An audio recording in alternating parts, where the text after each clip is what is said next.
Together, we will make America great again. RPN is not responsible for the views, actions, statements, or opinions of its guests, advertisers, or even its viewers. The information contained in this program is not to be confused with medical or legal advice. An appearance on this platform is not necessarily an endorsement, but as always, we encourage you to do your own research. Enjoy the show.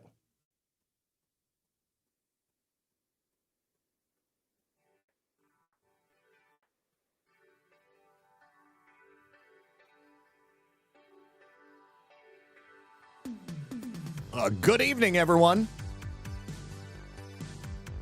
And, of course, welcome back.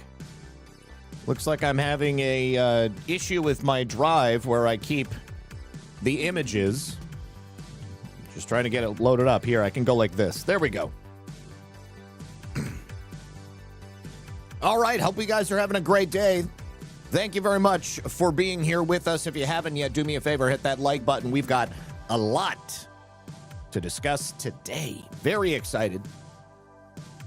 As you may already know, both Steve Hilton and Spencer Pratt appear to be moving forward into the runoffs. Now, there's probably another 6 weeks of counting ballots in California, so statewide, that may be a different outcome. We'll see what happens, but Spencer and Karen Bass are definitely moving forward.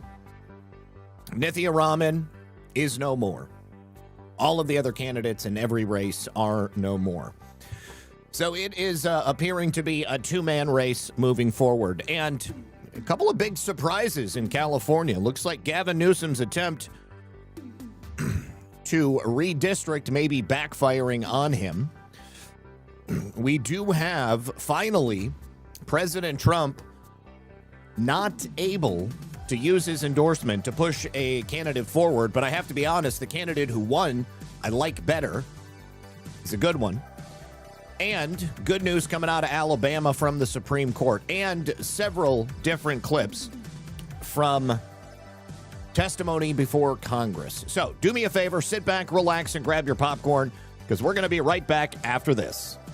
So here is what your financial advisor is probably not going to tell you. By the time the news says to buy gold, it's already too late. You're waiting. I get it. Everybody's waiting to see if the ceasefire holds, waiting to see if the strait reopens, waiting to see just kind of what happens next. But the thing about it is, gold is not waiting for you, because gold moves on fear, on instability, on the unknown, and it moves a lot faster than you can react. So while you're waiting for certainty, the rest of the world is planning for what comes next. So you can wait or you can prepare, but you can't do both. And remember, the best time to put on a seatbelt is before the accident happens, not after. So if you're finally ready to act, then it's time to reach out to Noble Gold Investments. They help Americans just like you protect their savings with physical gold and silver. It can get shipped right to your door, or they can hold it in a tax-advantaged IRA. No taxes, no penalties, no rollover fees on 401ks or an existing IRA. So visit noblegoldinvestments.com/redpill78 and get your free investor kit today. 5 minutes today could protect decades of savings. Once again, noblegoldinvestments.com/redpill78. Don't be the one still waiting.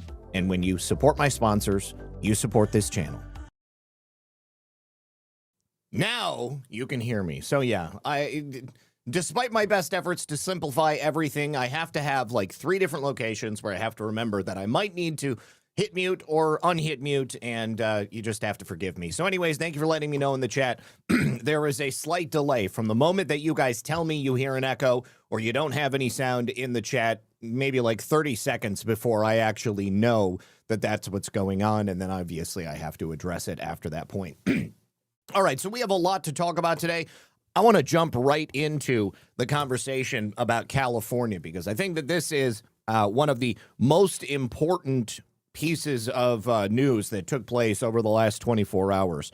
But before I do that, I do believe that I have a couple of thank yous that I need to mention over here on Cash App. First of all, Elaine, she said, you are my daily news source. Thanks for all you do. Thank you for that, Elaine. I appreciate it. $100 rant or Cash App donation on Friday. Really appreciate it.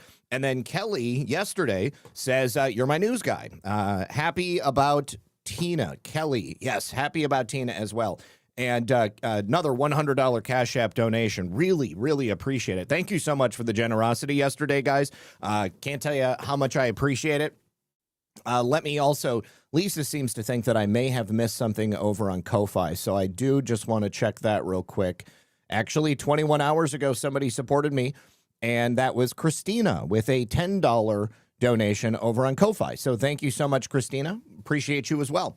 All right, so Spencer Pratt is officially moving forward into the runoff against the current mayor of Los Angeles, Karen Bass. Karen Bass is, of course, the failed mayor currently running Los Angeles. It's very obvious when you take a look at just how badly everything's being mismanaged. Roughly 50%, or maybe now it's closer to 60% of the vote was counted early this morning, and Karen Bass led approximately 36 to 37%, while Spencer Pratt was closer to 29 or 30.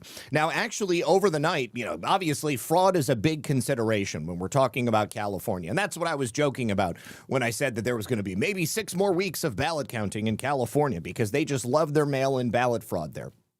Obviously, I'm poking fun at their situation there.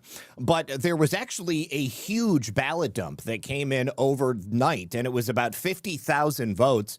And they were roughly all for Spencer Pratt. It was a huge sea change in terms of what we're normally used to. So regardless, Nithya Raman ended the evening with about 21.4% of the vote. And Spencer had a victory party last night. I don't think that he's posted anything today on his official socials mentioning, this is what his plans are. But he did talk about things last night. We are going to watch this clip right here. Actually, I think I have a better version of it. Yeah, let me play this one for you because I think this is really good. And it just goes to show you where Spencer's head is at when thinking about what comes next. We talked about the fact that you've had 6 months. This trajectory of yours has been nothing short of meteoric. Has the moment sunk in yet of where you are now? You have now become a serious contender to lead the nation's second largest city. You could be, Spencer Pratt, the next mayor of Los Angeles. Are you ready for that? I'm ready for whatever God puts in front of me, and obviously I was going to accept whatever God's plan was tonight. I was going to be happy if I wasn't moving forward because I would have known that God didn't want me to be the mayor. But now I feel very confident that I am going to continue to work hard, learn everything I need to learn, build my teams, show all the experience I'm going to surround myself with because that's a concern people have. Oh, he has no experience. I'm going to build that experience around, and we have 5 months to put the best team the city could ever dream of around me. So. We talked about the fact that you've had 6 months. All right. Now, I wanted to see what the updated primary results were in Los Angeles. Like I said, this morning, only about 50% of the vote had been counted, but it did not look like it was going to change significantly. So don't know much about any of the city council races. So I want to jump past that. And then what the heck? Are they not? They don't have the mayor's race in here? They've got to have the mayor's race. Come on. Okay, so I guess not from this particular source. Let me jump back. Oh my gosh, it's not allowing me to. What the hell? Okay, LA mayor election results. Okay, so from 5 hours ago. No, I'm not going to give you my information. Let's see. Bass is currently sitting at about 35%, and Spencer is at still about 30 to 31%. There is only 20,000 votes that separates them, and that's about 50,000 more votes than Nithya Raman for Spencer Pratt, and about 60,000 more votes for Karen Bass. Now, if the voters for Nithya Raman or all of these other candidates who didn't want to vote for Karen Bass go and support Spencer Pratt in the general, I think it's a lock. But again, because they have such a rich history of fraud and mail-in ballot fraud at that, Everything is up in the air at this point. Now, I did want to play for you the latest Gene Parmesan video highlighting Spencer and the situation in L.A., and then we'll continue on with our conversation. Hello and welcome to The Answer is Right. I'm your host, Random White Guy. You know how it works. Contestants answer questions, and we find out if the answer is right. We've got two contestants today, a Spencer Pratt voter and a Karen Bass voter. We tried to get a Nithya Raman voter, but we couldn't find one. My smoking hot assistant is going to introduce today's contestants. Let's give it up for Rachel and Michelle. Michelle, you're voting for Karen Bass. Yes! And Rachel, you're voting for Spencer Pratt. Yes. Let's get started. Question 1. There are thousands of homeless people on the streets of Los Angeles. Many are mentally ill or addicted to drugs. Do you A, get them into treatment, shelter, and mandatory care, or B, do nothing? A, treatment, shelter, and mandatory care. Michelle? I don't know. This is a tough one. I'm not sure. B, do nothing? Okay. Question 2. People are smoking fentanyl and injecting heroin in public parks where kids play. Do you A, enforce the law and remove the drug users, or B, do nothing? B, do nothing. Rachel? A, enforce the law and remove the drug users. Question 3. Wildfires are destroying the city and burning down historic Los Angeles neighborhoods. While this is happening, should the mayor of Los Angeles be in A, Los Angeles, or B, Ghana for some reason? A, Los Angeles. Michelle? Oh, I don't know. This is a really tough one. I'm not sure. Actually, no. B, Ghana for some reason. Welcome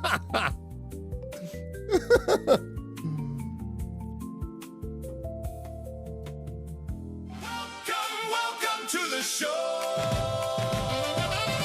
We've got contestants in a row. Two of them came here to play. Only one will win the day. When the question comes your way, there's just one thing to say. Pick the answer that you like. Pick the answer that you like. And we'll see. I saw a video actually of Gene Parmesan meeting Spencer Pratt out at one of these events last night. That was pretty cool. And when Nithya Raman took the stage last night and conceded that she had lost, she had a very emotional moment. And, of course, the internet did what the internet tends to do. They were not particularly kind to her. Let me go ahead and play Nithya Raman's concession. It's not particularly long, but thank you to Unicorn77 who says they stopped updating the California election counts overnight. Highly suspect. I have to be honest, I expected it. And I also expected them to not even allow Spencer to come in second place. Part of me likes to think, well, you know what? I will save my commentary about the way votes are being counted until we see a clip from President Trump, because that will inform my my take. So first of all, here is Nithya Raman. She came in last night to her campaign event. It was like a funeral. It was worse than Hillary Clinton not showing up on election night in 2016. And Nithya was very, very emotional. I've been a candidate for something as long as you can remember, and you've had to live through it with me, and you've been so patient through all of it. Thank you.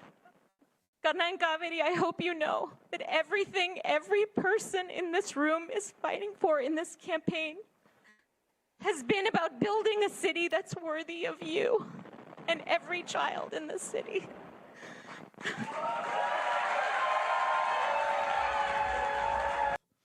Not going to make it. And, of course, she didn't. This is obviously not the type of person that we want leading a city, especially a city like Los Angeles.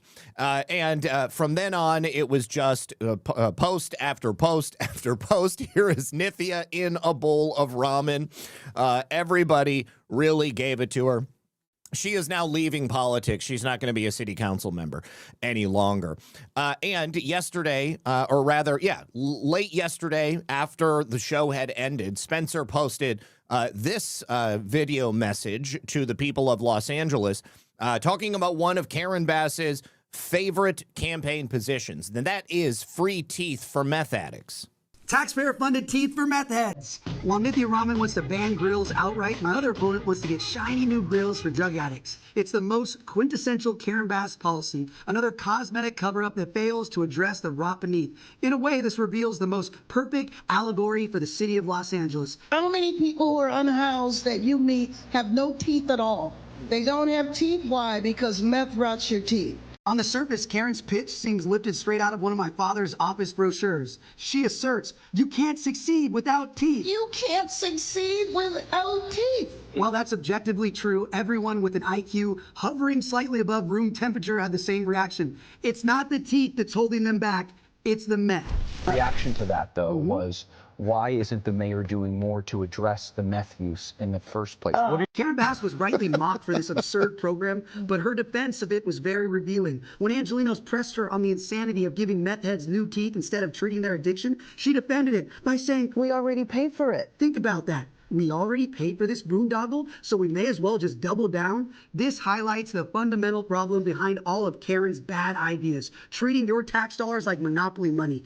When it's other people's money for other people's stuff, neither cost nor quality matters. Our city leaders truly see your tax dollars as theirs for the taking. They funnel it to their friends with zero oversight nor accountability, and they all profit off of our collective misery as our city falls apart and your quality of life sinks into the abyss. Here you are, slapping your phone alarm at 5 a.m. every day, sitting in traffic, working long hours, paying your taxes, and if you crack a tooth or need some veneers after grinding down your teeth from stress every night, you're going to pay $10,000. But if you were simply to quit your job and do meth every day while defecating on the street, Karen will give you a new set of chompers for free. Hey, why not? It's not her money, it's yours. We're done with chasing good dollars after bad. We are done with fake solutions. We are done with living like a third world country in our beautiful city. It's time to take a bite out of crime. Chomp. Yeah, obviously, it's just common sense. If you want to make sure that people have good teeth, you make sure that they're not smoking super meth every single morning before their morning coffee. Thank you so much to Trump149 for the $50 rant over on Rumble, saying, I appreciate you and Mrs. Red Pill. I try to catch you every day. I really appreciate you too, my friend. Thank you very much for the generosity. Also, thank you very much to Sean Joe for the can over there on Pilled. Appreciate you, homie. Thank you for being here. All right, now, we had a really interesting night watching the returns come in California, and nobody expected at the end of the night that Steve Hilton was going to be the #1 vote getter of anybody in the California governor's race. But that is exactly what happened. Maybe people were hoping it would happen, but it seemed like, maybe just it was a little bit out of reach. But that is exactly what happened. And again, this is why I said early in the show that they have another 6 weeks to count ballots, because, of course, in California, they are unable to count ballots, or maybe they're unwilling to count ballots, because if they have a total, then, of course, they would have to choose a winner, someone who actually got ballots, voted for them. This way, they can find all of those ballots that are not been cast by voters who are perhaps part of that list of people who haven't cast a ballot in the last 2 or 3 elections. This, again, is why I said yesterday, for me, it's really important to vote, because I want to make sure nobody else is casting a ballot in my name. But take a listen. As these vote tallies were coming in, it was shocking for people to see that Steve Hilton was #1. Now, this was, this was around midnight last night, okay? And that was Steve Hilton with 26.7% of the vote.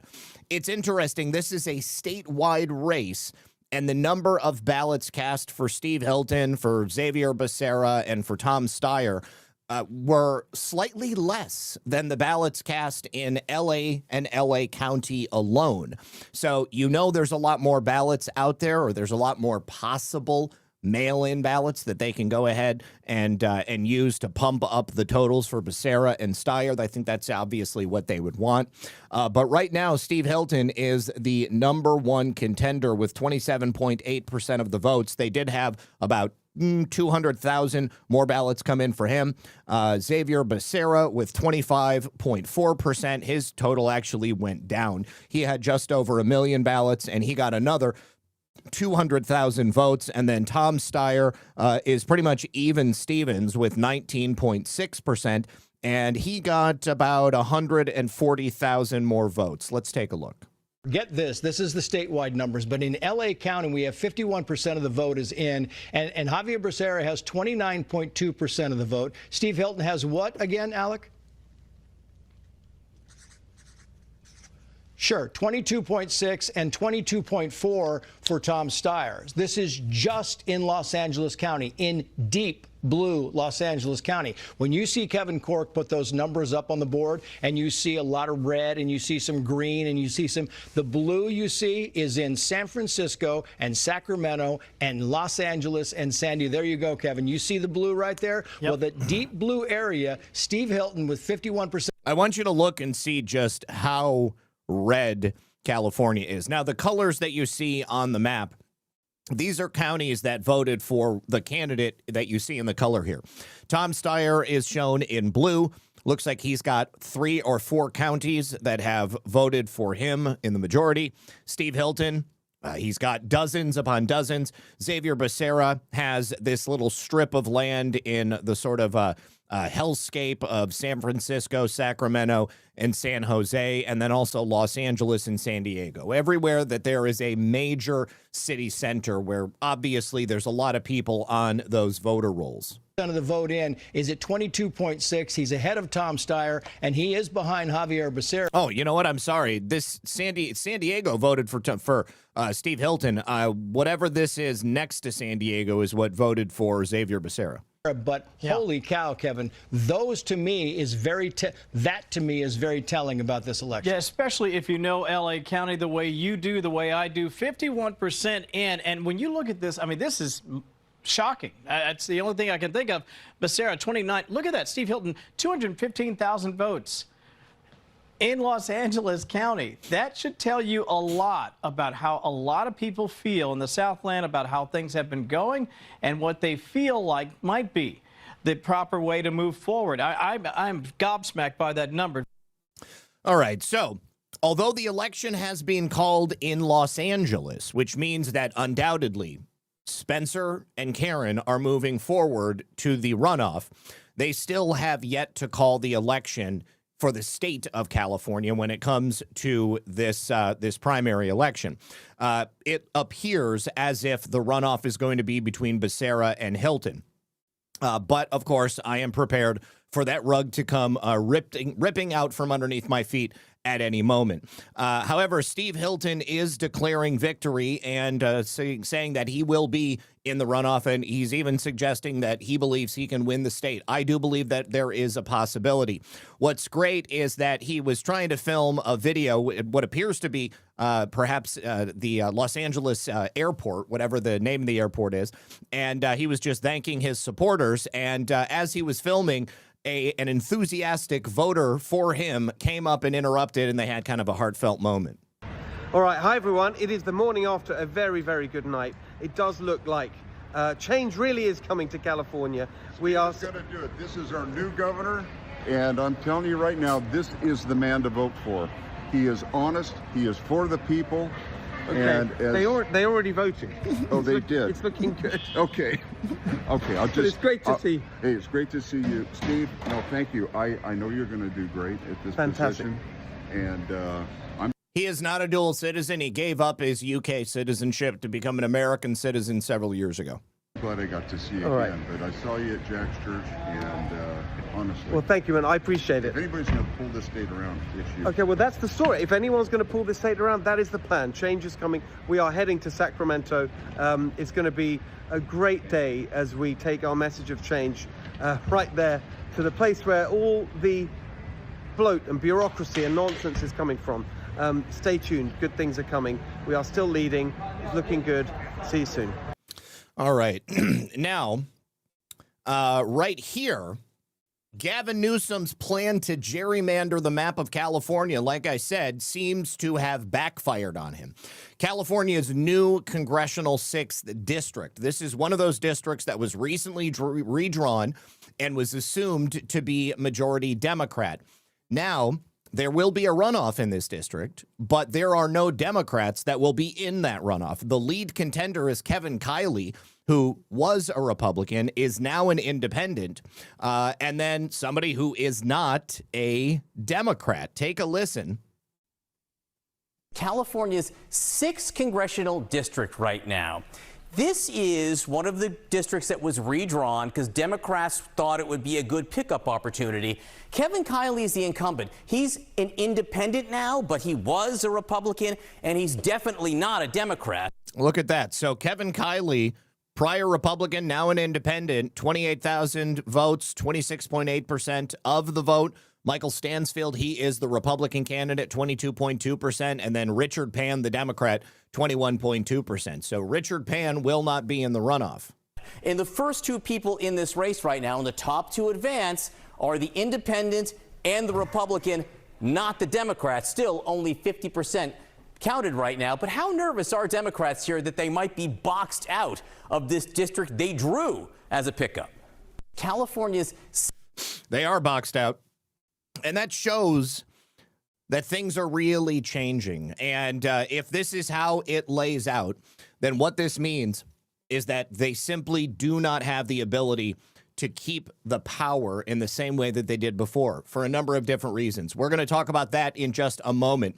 But I did need to tell you that Scott Wiener, the guy who passed the pedophile protection bill and the guy who essentially decriminalized spreading AIDS if you're somebody whose junk is infected with the HIV, he has essentially advanced in that California primary to replace Nancy Pelosi, which, of course, she represents the district that encompasses San Francisco.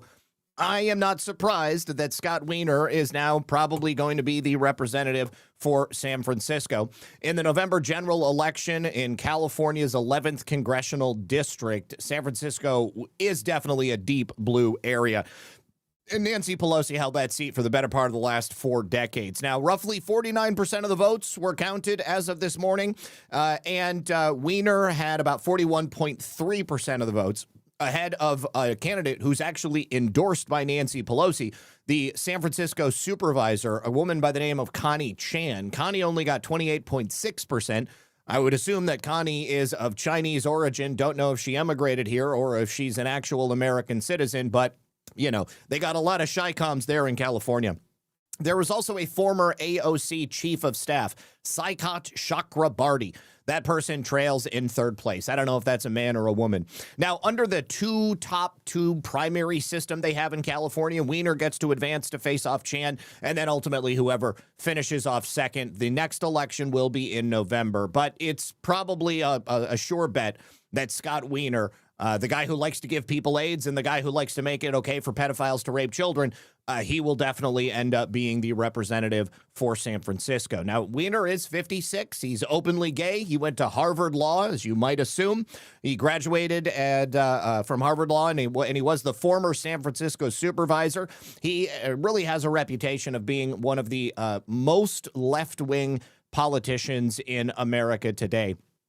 And I wasn't lying when I said that he legalized pedophilia and giving people AIDS. Those were both 2 bills that he pushed forward, and I don't even know how, but the California State Assembly said, yes, these are good ideas. I don't care if somebody gives my kids AIDS. I certainly don't care if an adult does it. And they were totally cool with it. Disgusting, absolutely filthy, filthy, filthy. All right, now, let's head on over to Iowa, because Iowa is the state where a Trump-endorsed candidate for the first time since President Trump came back into office was unable to unseat another candidate in the Republican primary. Now, the winner of the Iowa GOP for governor primary is Zak Paine. Zak Paine is going to be the Republican candidate for governor come November. He is a Maha candidate. He is a farmer and a businessman, and the distance between him and Representative Randy Feenstra was not particularly wide. It was, gosh, it was less than 1,000 votes between the two of them. Now, Randy Feenstra only got his endorsement from President Trump just a couple of days ago, so that may have had something to do with it. But I don't know anything about Randy Feenstra. To be fair, I know a lot more about Zak Paine. So 99% of the votes are counted there in Iowa. Isn't that interesting? Iowa can count their votes in basically a single night. But he got 80,765 votes. Feenstra got 79,113 votes. And then the rest of the field was split among Adam Steen, Brad Sherman, and Eddie Andrews. Feenstra did concede last night, and he has essentially, I guess, going to go back to Iowa's 4th congressional district and continue to work there in Congress. He said, I called Zach, and he said, hey, you got to carry this torch. We got to keep this state red. You got to make sure you beat Rob Sand, and I'm all in to help you out. Now, the position that Lon had is really all about regenerative farming, making America healthy again. I mean, that's basically it. And I don't know anything other than that about Randy Feenstra. Randy Feenstra kind of just seems to be your typical Iowa general Republican, fiscal responsibility and all that stuff. But I really do like the platform that Zak Paine has. You can go to his Twitter account. He's got one, and he talks about it on his website. He just describes himself as a father, a farmer, and a businessman driving an Iowa First agenda. Iowa First includes getting rid of all the illegals and stopping them from taking American jobs. And I like that. I got to say, I like that no matter who you are. Let's go to his account. Hold on. No, that is not going to take us out to his account. Excuse me, to his website. Let's go. Zak Paine governor. Okay. Zak Paine for governor. You know what else is interesting? Like 17 years ago, Zak Paine was in college, and Barack Obama came to speak at his school about the Affordable Care Act, and Zak Paine stood up and kind of gave Barack Obama a tongue lashing from the audience. Okay, so I want to make Iowa healthy again. Clean food, clean water, honest medicine. I'll work to defeat the cancer crisis plaguing our state. I'll fight to keep Iowa land in Iowa hands. Over 25% of Iowa land is owned by out-of-state investors and foreign governments. I will fight for our birthright to own the land under our feet. I will free Iowa's farmers. We have the best farmland in the world, but the system is rigged, so the farmer always comes in last. It's time for a change. I will put Iowans first. I promise to serve you and the people of Iowa, not global elites. And he's the 6th generation Iowa resident. His family first came in 1862. So yeah, let's go ahead and watch this ad. Okay, 3, 2, 1, go! I was born and raised just outside of Sioux City. My dad was a pastor there. I played quarterback at Sioux City East. I always dreamed of being a Hawk or a Cyclone. Never did quite have the arm for it, though. Well, I love this. This place was ours from 1900 till we lost it in 2005 when my great-grandma passed away. Like a lot of Iowa kids, I thought I had to leave to make my way. The farther I went, though, the more I realized everything I needed was right here. So, in 2014, I bought the farm back. By day, I built and ran companies. By night, me and Annie sanded floors, hung drywall, and put this place back together one board at a time. One night, down in the basement, I found a letter my great-grandma wrote after my great-grandpa passed away. In it, she wrote, "It will be with great sadness that I leave this home of 55 years. I'm sorry there isn't a young Lane to live here and carry on." It hit me. She'd been waiting for us. I think Iowa's been waiting too, for someone to rebuild our state according to our traditions, to fight for our farms, our families, and our Iowa way of life. It is my great pleasure to announce to you today my campaign to be the next governor of the great state of Iowa. If you're going to trust me as governor, you should know what I believe. Donald Trump fought for America while the establishment fought him. Iowa deserves a governor with that kind of backbone, someone who won't bend and won't run. Life is sacred, and I'll defend it every step of the way. God never makes mistakes. We cannot rewrite his design. Transgender surgeries should be banned in Iowa hospitals. We're not going to help people destroy themselves. Instead, we're going to get them the help they need. Iowa farms should stay in Iowa hands, not hedge funds, not Wall Street, and not China. I'll require full public disclosure of who owns our land. No more secret deals, no more shell companies, and we'll tax out-of-state landowners and use those funds to lower property taxes for every Iowan. I believe Big Ag and Big Pharma have rigged the system against Iowans. They've gouged our farmers on prices and lied to us about the safety of their products. I'll sue them, break up their monopolies, and make them answer for what they've done to Iowa. When I was growing up, Iowa was #1 in the nation for education. Today, we're in the bottom half. The classroom should be a place for wonder and learning, not indoctrination. Teachers who indoctrinate our kids will not teach in Iowa when I'm governor. I'm not a politician. I'm a husband, a father, a farmer, and a businessman. I'm my own biggest donor, and I cannot be bought. I know how to rebuild our state. This is Iowa. It's our home, and it's worth fighting for. Paid for.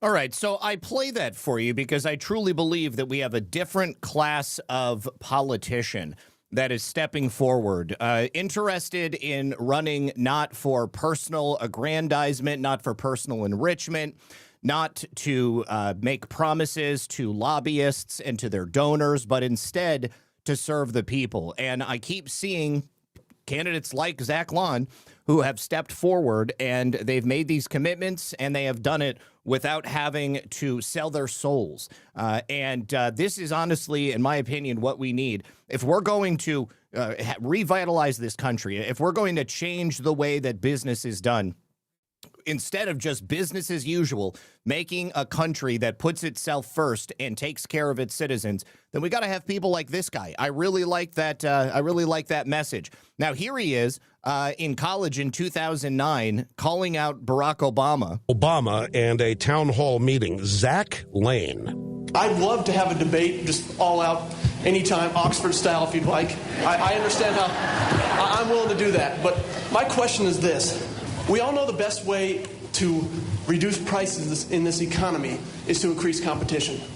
How in the world can a private corporation providing insurance compete with an entity that does not have to worry about making a profit, does not have to pay local property taxes? They do not have to, they're not subject to local regulations. How can a company compete with that? And I'm not looking for anything. I don't want generalities. I don't want philosophical arguments. I'm just asking a question. This kid is amazing, and there's no question in my mind this kid listens. So there, 17 years ago, he was already thinking about this stuff. So, I don't know. I like it. Now, here is an example of a politician that we do not need. This is a Republican candidate for Senate. His name is Representative Barry Moore. He's running in Alabama for the Senate seat, and it looks like he is in trouble because he's totally been misrepresenting his military service for over a decade. Representative Moore is actually running against a former Navy SEAL, a guy by the name of Jared Hudson. This will be a runoff election, and whoever wins the runoff election will end up going against whoever the Democrat candidate is in November. Now, Moore has put out ads over the years that claim that he's a veteran of war. We don't need to watch any of them. I'll just tell you that that's exactly the claim that he makes. But there's now a detailed memorandum that's been going around which shows Moore's military record. And what it states is that Moore has, in fact, materially misrepresented his military service for over a decade, while at the same time signing on to high-profile letters attacking people of doing that exact same thing. When Tim Walz did it, he was part of a letter of veterans who said, you can't misrepresent your service. That is tantamount to stolen valor. But it appears that that's exactly what Moore has done. So these documents show Moore's actual NGB Form 22, his DD-220, his discharge orders, and the Army National Guard retirement credits record. So they all claim that Moore has built a core piece of his political identity around a military record that actually does not match his public statements. He publicly claimed he served for 6 years. If we look at his NGB Form 22, it actually shows that he had a total of service for 2 years, 6 months, and 21 days with an honorable discharge on July 10th of 1991. Now, his DD Form 220 shows he entered active duty on March 15th, 1989 in Fort Jackson, South Carolina, and his tour ended May 19th, 1989. And the documents also show Moore requested early separation to accept civilian employment. My gosh. And then the rank discrepancy is pretty stark. Moore signs official correspondence, including that nationally publicized letter I mentioned, as Staff Sergeant, Army National Guard, retired. But his NGB lists his rank not as Staff Sergeant, but as Cadet, with a pay grade of E6. So a legal analysis accompanying those records explains that this was standard Army National Guard practice for OCS candidates who were carried at E5 or E6 pay grades while holding cadet status under regulations NGR 600-200 and AR 600-8-19. They also show that Moore never actually completed OCS and he has no retirement of any kind, which is odd if he served for 6 years and went to war. Now, the legal analysis also concludes that Moore does not meet the federal definition of a veteran, which requires active military service plus a discharge other than dishonorable. So this guy appears to be a total fake, and I don't live in Alabama, but I would not be voting for him if I did. All right, now, also down in Alabama, yesterday the U.S. Supreme Court has agreed to allow Alabama to use their 2023 congressional map. That is the map that favors Republicans for the upcoming midterm elections. Now, this is the original map, which was in place before they were forced to change it and create another majority black district. They recently went back to that 2023 map, and of course they were sued. They had to stop. Now it is official. That new map with simply the one blue district will be in place. This was, again, a 6-3 decision, and it went right along the lines that you would assume it normally would. Free Fly 2020 says, I live in Alabama. Thank you for the info. Good. I'm glad that I could help. All right. Now, yesterday, an interesting story came out. There was a story in Axios from Barak Ravid. He's an Israeli reporter who appears to have some connection inside the White House, and he basically just prints whatever they tell him to print. Now, of course, he's going to have a sympathetic eye towards Israel and the situation that Israel is involved in, whatever it may be. But yesterday, he published a story which seemed to say that President Trump was angry with Netanyahu and basically had a screaming phone call with him where he told him that he was effing crazy and that if it wasn't for President Trump, Netanyahu would be in jail. Now, there was a lot of conversation about this yesterday. People were trying to figure out whether or not this was actually said. If it was said, why in the world would the White House leak this? If it wasn't said, then who is trying to make up these stories? It was hilarious because Mark Levin, who has never commented on any leaks that have come to the mainstream media over the course of President Trump's entire time in public office, he was like, oh my God, this is terrible. This damages the relationship between Israel and the United States, and somebody needs to go to jail. FBI needs to investigate where this leak came from. I thought that was hilarious. The question, of course, was, did President Trump actually make these comments? And actually, let me see if I can find the actual statement. President Trump Netanyahu call. Seem to be having some issues with Twitter. Okay, so where is the quote? Okay, he said, "You're effing crazy. You'd be in prison if it wasn't for me. I'm saving your ass. Everybody hates you now. Everybody hates Israel because of this." Now, this was in regards to Israel's attacks on Lebanon.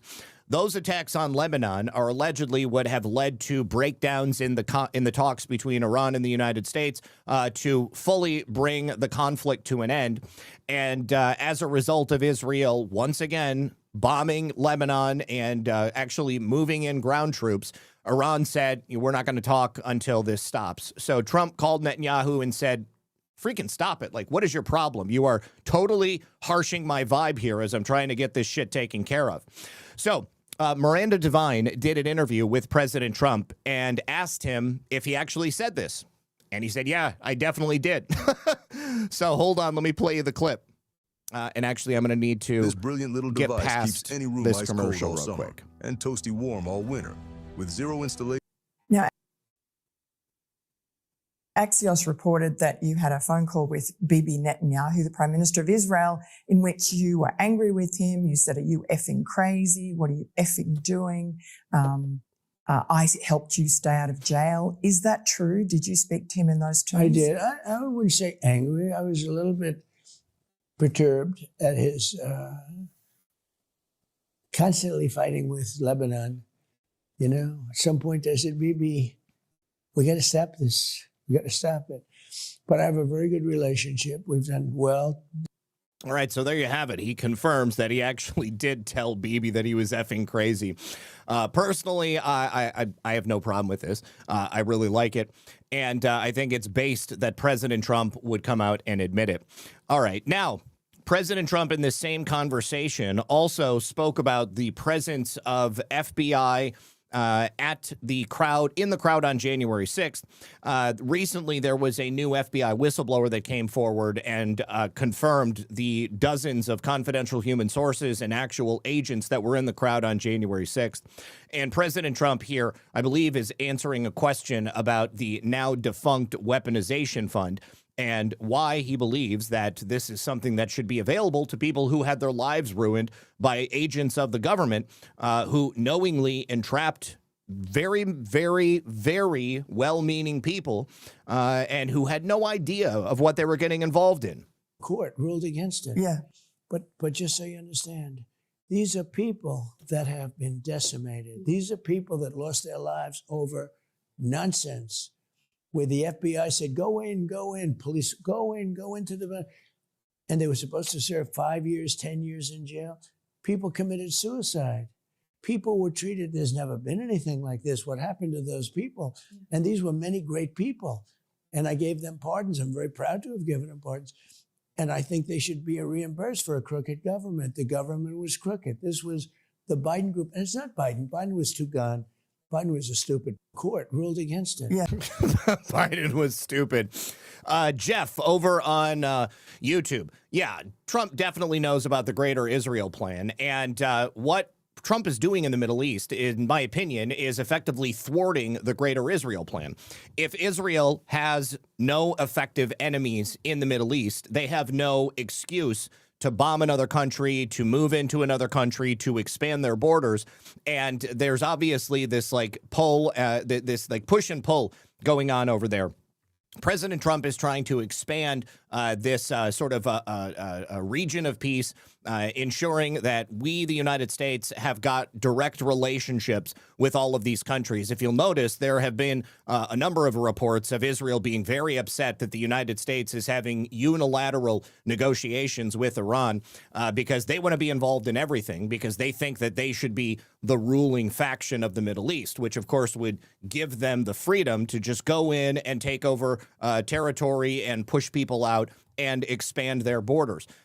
President Trump is not allowing that to happen. This is exactly what he did in Gaza when he forced a peace deal in Gaza. And that's why he set up this sort of Gaza Golden Age plan with all of those other countries in the Middle East who are going to help rebuild the area and give those people there a permanent home and someplace that the Israelis are not going to be able to just come in and bomb at a moment's notice. Another part of that people may not be aware of is that nations like Turkey and the UAE and Saudi Arabia are going to have permanent security forces on site in the new Gaza. Which would mean that if Israel tries to start another bombing campaign, then they would not only be attacking the people of Gaza again, they would be directly attacking those other nations, which incidentally, the United States has security agreements with. So that would not be cool, and it would be something that would cause an international incident. Now, President Trump also spoke about the rigged nature of our elections, and this is where I want to go back and touch on the mail-in ballot situation in California. President Trump says here, as he has said many times, that we know the election was rigged and that we know more than these people think we know. We know more than they ever thought we would find out. So it makes me think that whatever is happening in California, the federal government is aware of whatever methodologies for fraud exist, and they are quietly watching to see exactly what happens. And if some sort of mass cheating is put into play, then we're going to be prepared to immediately do something about it. Take a listen. We're the How most do we- successful country anywhere. So someone has to be punished, though, for that. So how do you do that? Well, I you don't don't want have to to get punish into them it. all. Yeah, I know. I'd rather Yeah. not get into it, but Are let's see you what confident happens. something will happen? I don't want to talk about it. But Yeah. Let's see what happens. The election was rigged. We know who rigged the election. We know it. We know everything now. You know, we have information that nobody thought was possible. But when you get to office, all of a sudden people start giving you things. You know, it was a great. I'll tell you, 2024 was a great election. That was a lot. There's a lot of rigging going on there too. Because you know what? I wanted a landslide, but there were areas that were just rigged. I could see it. So rigged. In other words, rigged against me. Yeah, of course. How do we- So, yes, I believe we have it all. I believe that President Trump and the administration are fully aware of whatever types of fraud might be attempted to be put in place. And to be quite frank with you, catching them in the act would be the easiest way to expose that to the people of this nation. And it would also harken back once again to the numerous stolen elections we've had here in the United States. Now, kind of backing that assertion of mine up, Kurt Olson, who has been a former Navy SEAL and a longtime election integrity, election security advocate, he was on Kari Lake's legal team. He has also, since last year, been a secret employee of the Trump administration. Not secret that he was employed by the Trump administration, but the role that he took on itself was secret. Kurt Olson has just joined Joe DeGeneva's crew in the Southern District of Florida in Fort Pierce with the Grand Conspiracy RICO investigation. Now, this is an article from Reuters, and Reuters is not too happy about Kurt Olson, a notorious election denier, being part of an overarching RICO Grande conspiracy investigation into the people who not only stole the election, but also used the power within the federal government to attack President Trump and the many people who surrounded him and so many of us out here in the general public. So Kurt Olson is a White House official. He's been an aide to President Trump. He's been involved with the efforts to expose the 2020 election for many years now. And he was a part of the Justice Department as a senior attorney reporting to a prosecutor who is now seeking to build this wide-ranging criminal case against the president's foes. We don't know what Kurt Olson was doing since about October or November of last year. But now that we have confirmation he's joined Joe DeGeneva's team, I think it's entirely possible that he was part of this RICO Grande investigation since the very beginning. It's just now they have officially announced it to the world. You know, there's an old adage, if you're a lawyer, don't ask a question to an answer that you don't already know the answer to. I think that a lot of what we're seeing now is announcements of things that are only being told once it's too late for anybody to do anything. So Olson is now part of the U.S. Attorney's Office down there in the Southern District of Florida. This was confirmed by a Justice Department spokesperson. And he has not responded to any requests for comment. And the Justice Department has deferred any questions about his duties to U.S. Attorney Jason Quinones in Miami. Now, among other matters overseen by the U.S. Attorney down there, Jason Quinones and this group of former prosecutors, along with Joe DeGeneva, they are actively investigating all of these past investigations that were used against President Trump and many of the people who surrounded him.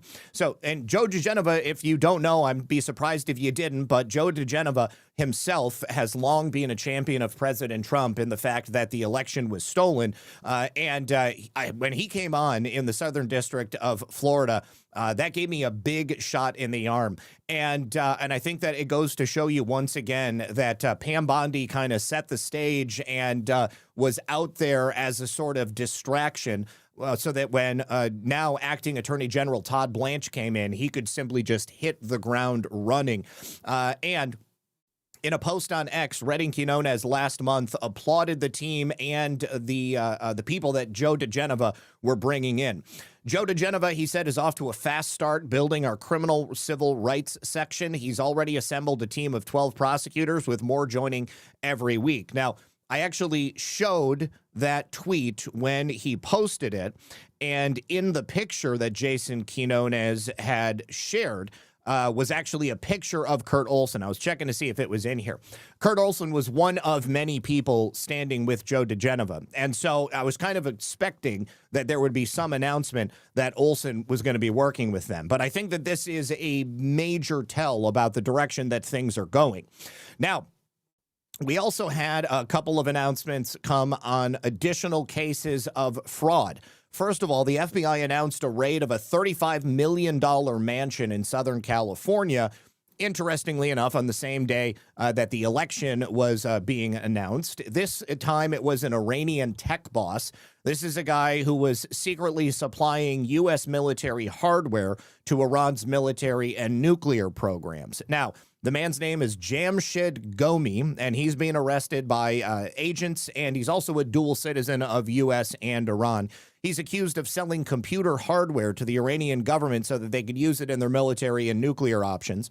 Prosecutors allege Gomi made millions on those deals, and he invented an elaborate scheme to hide the transactions. Now, the U.S. attorney, Bill Asaili, said Gomi is accused of aiding our declared enemies by selling U.S. origin computer networking parts to Iran and earning millions of dollars in violation of U.S. sanctions laws.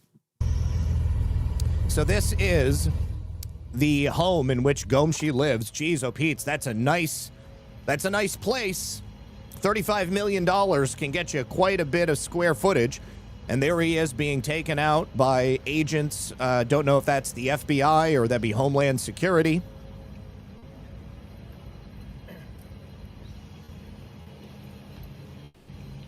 That's a pretty slick masking job they got there on the heads of the agents. IRS Criminal Investigative Unit. Okay, interesting. So, you know, you think back to when they got, what was his name? The gangster. Who was the gangster that died of syphilis?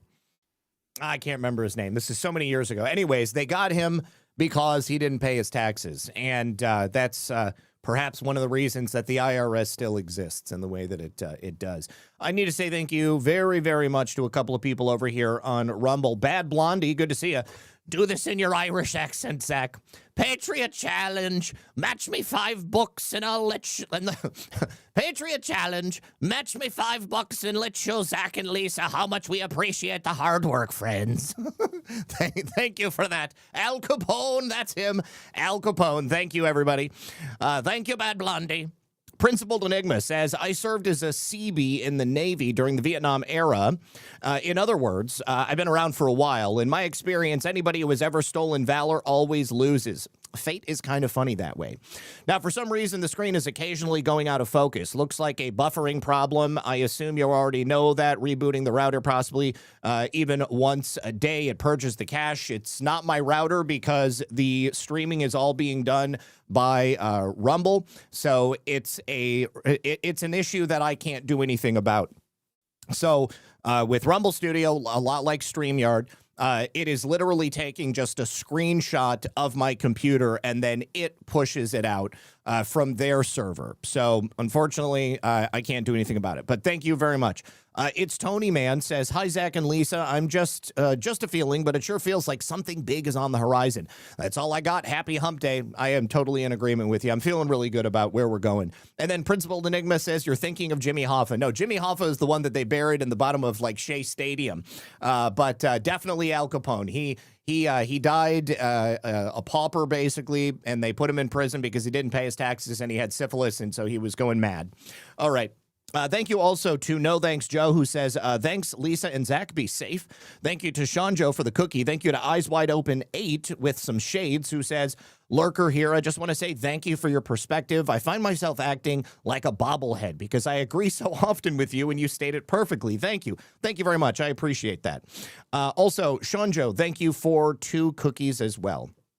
Kev the Tech says, Zach, you can try switching your DNS from slow ISP DNS servers to Cloudflare or Quad 9 DNS servers, much faster and more reliable. So I've got a 5 gigabyte fiber line.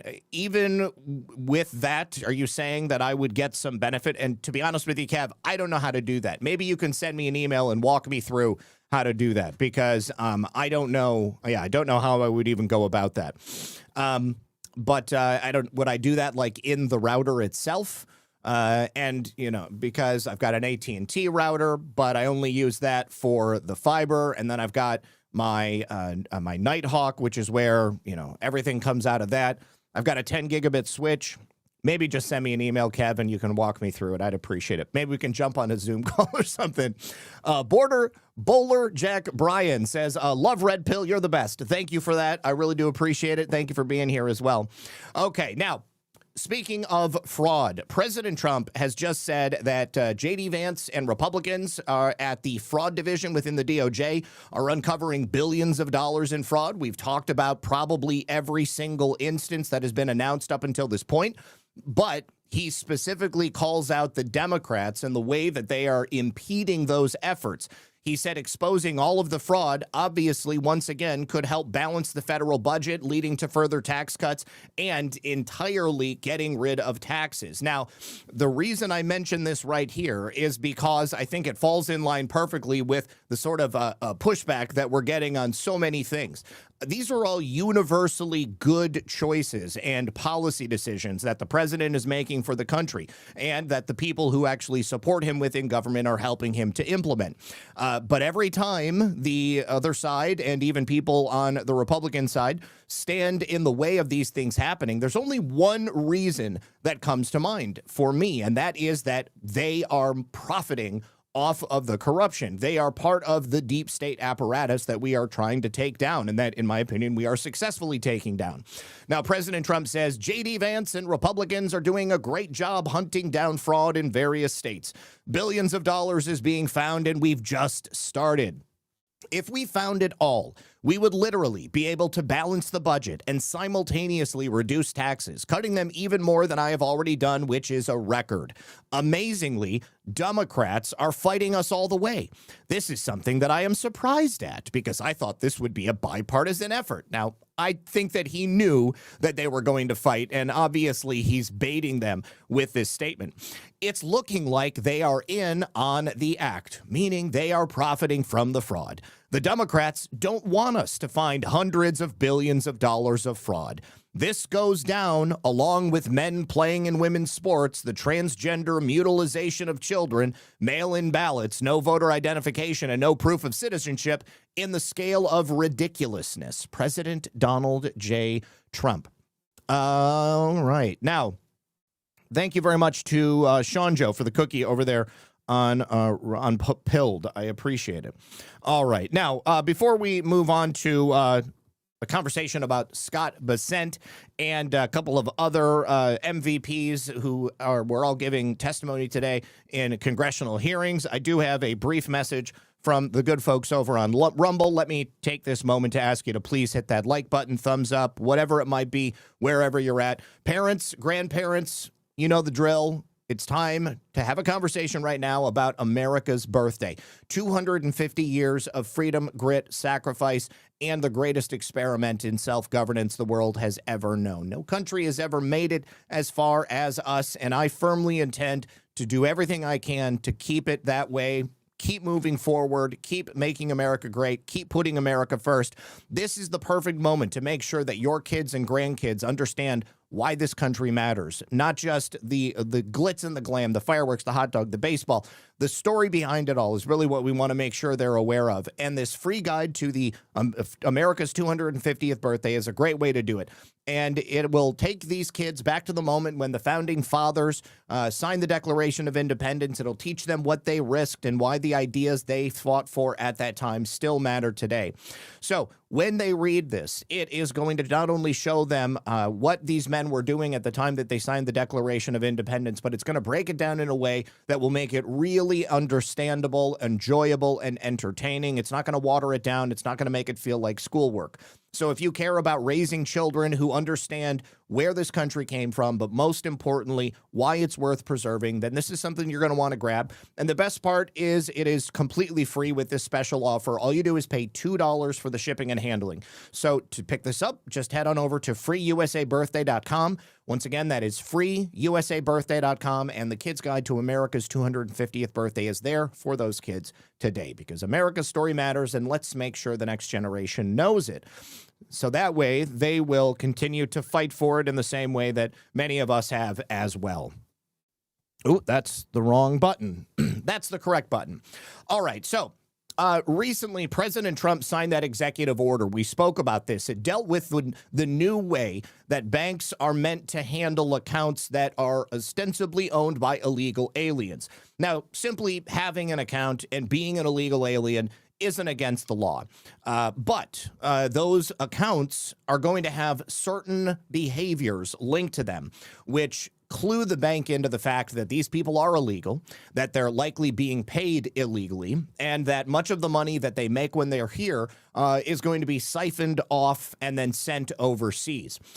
Basically, the one thing that I hoped this executive order to do was just confirmed by President Trump yesterday. So he announced, outside of this new crackdown on financial institutions supporting immigration, that his administration is now moving officially to shut down the bank accounts of these illegal aliens.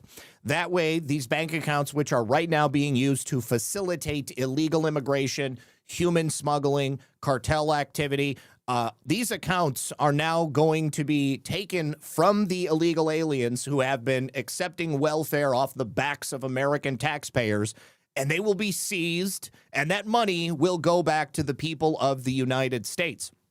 Now, last month, when President Trump directed the Treasury Department to begin the increased activity, looking with more scrutiny at the financial activity that was that was tied to illegal immigration, which included things that I mentioned before, like payroll tax evasion, concealed account ownership, off-the-book wage schemes, labor trafficking, and the use of taxpayer identification numbers, or ITINs, without verified legal presence documentation. That was one thing.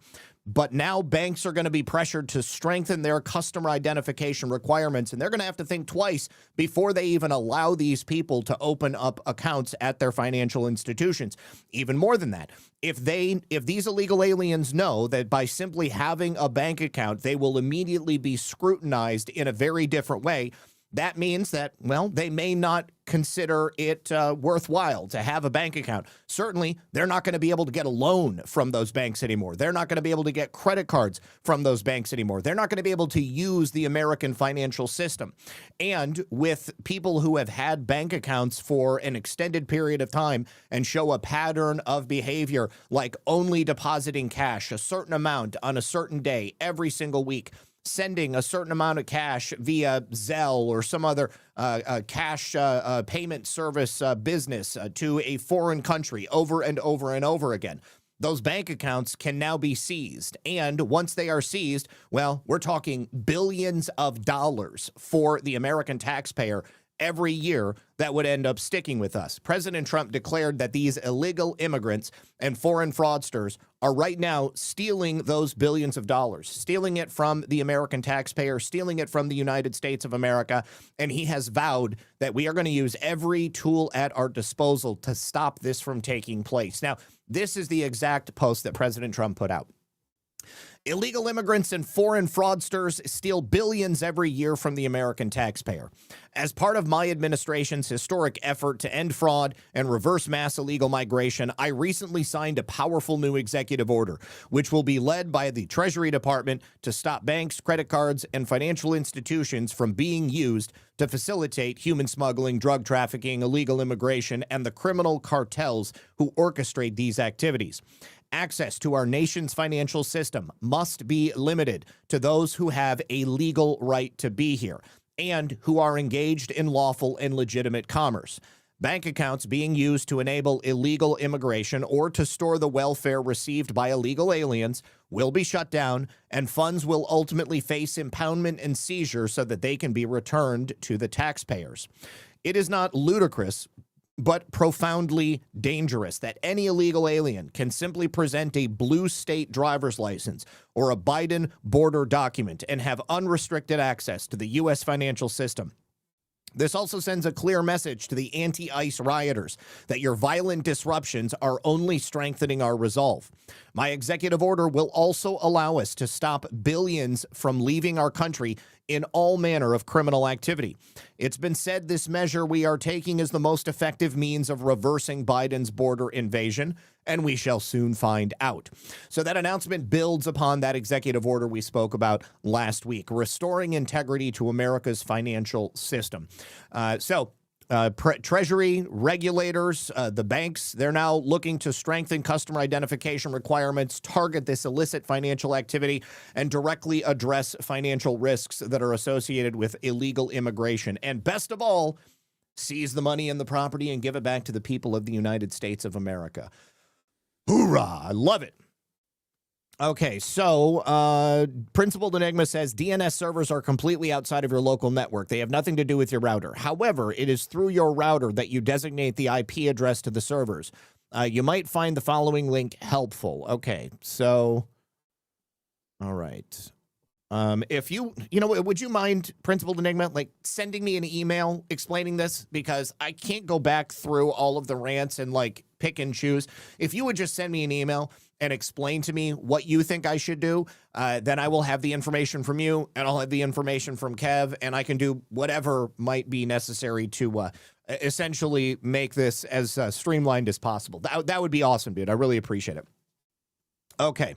Now, I'm sure you remember, we go from President Trump's alleged statements, which were true, to Bibi Netanyahu, to Scott Bessent's alleged statement to Bill Pulte. Now, the Republican, the rhinos, the Democrats, they are very, very worried about Bill Pulte. There is a very concerted effort right now going on in Washington, D.C. to stop Bill Pulte from becoming the director of national intelligence. And I think that tells you everything you need to know about the fact that he needs to be the director of national intelligence, even if it's on an acting basis. If it wasn't for that, I might not even be as excited as I am right now. Yesterday, I was like, okay, well, if this is happening, there's got to be a reason this is happening. And I suspected that it was that Bill Pulte was going to do a cleanup job at the DNI, might even do a cleanup job in the intelligence community as a whole. I actually think that is happening. Now, before I go on to that, let me play you this, because you guys might remember, God, this might have been 6-9 months ago. Allegedly, Scott Bessent and Bill Pulte almost got into a fist fight. Scott Bessent, the number one gay of the new administration. Tom Tillis asked him about this as he was giving testimony, and he confirmed it happened. I do have one awkward question to ask you real quick, and then I want to get to some of the trends and how you're going to work on them. Did you actually tell Pulte, you were going to punch him in the face? No, sir. I actually said I was going to kick his ass. Good. Okay, good. I share the emotion. So why does Tom Tillis not like Bill Pulte? What has Bill Pulte done? He's been the chairman of the Federal Housing Administration. He has maybe put forth a couple of those criminal referrals for people committing mortgage fraud. But Bill Pulte is not, he's not like a known quantity. He hasn't been working in Washington, D.C. He was confirmed by this very Senate that Tom Tillis sits on. The fact that Tom Tillis hates him tells me that Bill Pulte needs to be at the DNI. They're all very, very concerned about Bill Pulte's lack of experience in the intelligence sector, and they're worried that he's basically just going to be a rubber stamp for whatever President Trump wants him to do. I'm okay with that. Personally, I don't care. We look at the job the Senate has done in President Trump's second term, and they have effectively blocked President Trump's ability to get any of his appointments in because they're taking so damn long. We're damn near halfway through the second administration, and we've got hundreds of positions that they simply haven't even considered yet. And every single time they take a break, which is like 4 to 5 times a year, they have somebody hang back in D.C. and gavel in for 2 minutes every day so that President Trump can't appoint recess appointments. If Tom Tillis doesn't like Bill Pulte, I love Bill Pulte even more. Thank you. And as I said, that was last summer. Summer 25, and many teams have fights in the locker room and then go out and win for the team on the field. Yeah. No, I was just curious because everybody's going to be showing that. I made it clear I'm not going to support Pulte for DNI, but I'm sure they're going to dredge that up. But so I thought I'd give you an opportunity to. I had a very good exchange with the director yesterday. Want to keep the momentum going on FX. Yeah, well, he lost me when he went after Powell. Okay. So we can move on to your. Why does Tom Tillis have such a hard-on for Jerome Powell? Jerome Powell is obviously corrupt. Obviously, I think Tillis is corrupt as well. Tillis has taken his mask off. Before, he kind of had to play the part, act as if he supported making America great again, act as if he wanted to put America first, because, of course, he needed President Trump, and President Trump needed to keep him placated on the off chance that he might be willing to vote in the way that President Trump requested. But Tom Tillis is a wolf in sheep's clothing. The man is a snake, and so it's a good thing that he's no longer going to be in the Senate. All right, now that is it. But it's also good to hear from Scott Bessent that although he did say, I'm going to kick your ass, Bill Pulte, they were able to hash it out, give each other a hug, maybe have a beer, and continue to move forward. This is something that I think a lot of people don't consider. Like people have disagreements, and some people have more heated reactions to those disagreements than other people. And just because there may be a disagreement on one thing and maybe a soundbite like that gets out, it doesn't mean that people can't get along and continue to do the job of making America great again once they get past it. Because I've just seen so many things. Like President Trump will say something in the news about how he doesn't like something somebody has done, and maybe he gives him a sharp barb, but that doesn't mean that he's now mortal enemies with that person. It's a tactic that President Trump has. And even among my friends, we might call each other fags and, say, oh, God, I hate you, or, something like that. But very quickly you get past it. There's a lot of good-natured ribbing and threats of physical violence when you're a man. Doesn't mean that you're not going to be able to sit down and break bread afterwards. All right, so continuing on with Scott Bessent. Scott Bessent also, in this interaction with Ron Wyden, called Ron Wyden's son out for being in the Epstein files. This was a murder scene. Again, Scott Bessent has been personally responsible for bodying several members of the House of Representatives and the Senate when he's come in to have questions asked for him. Now, Wyden was asking him questions because the White House wants $11.5 billion in budget authority for the Treasury Department's domestic programs in 2027. This is a 12% increase over the 2026 levels. And Ron Wyden, in typical fashion, used his time on the hearing to get kind of personal with Scott Bessent, accused him of basically just being a lackey for President Trump, and he set himself up for having Scott Bessent bring up the fact that his son was begging Jeffrey Epstein for access.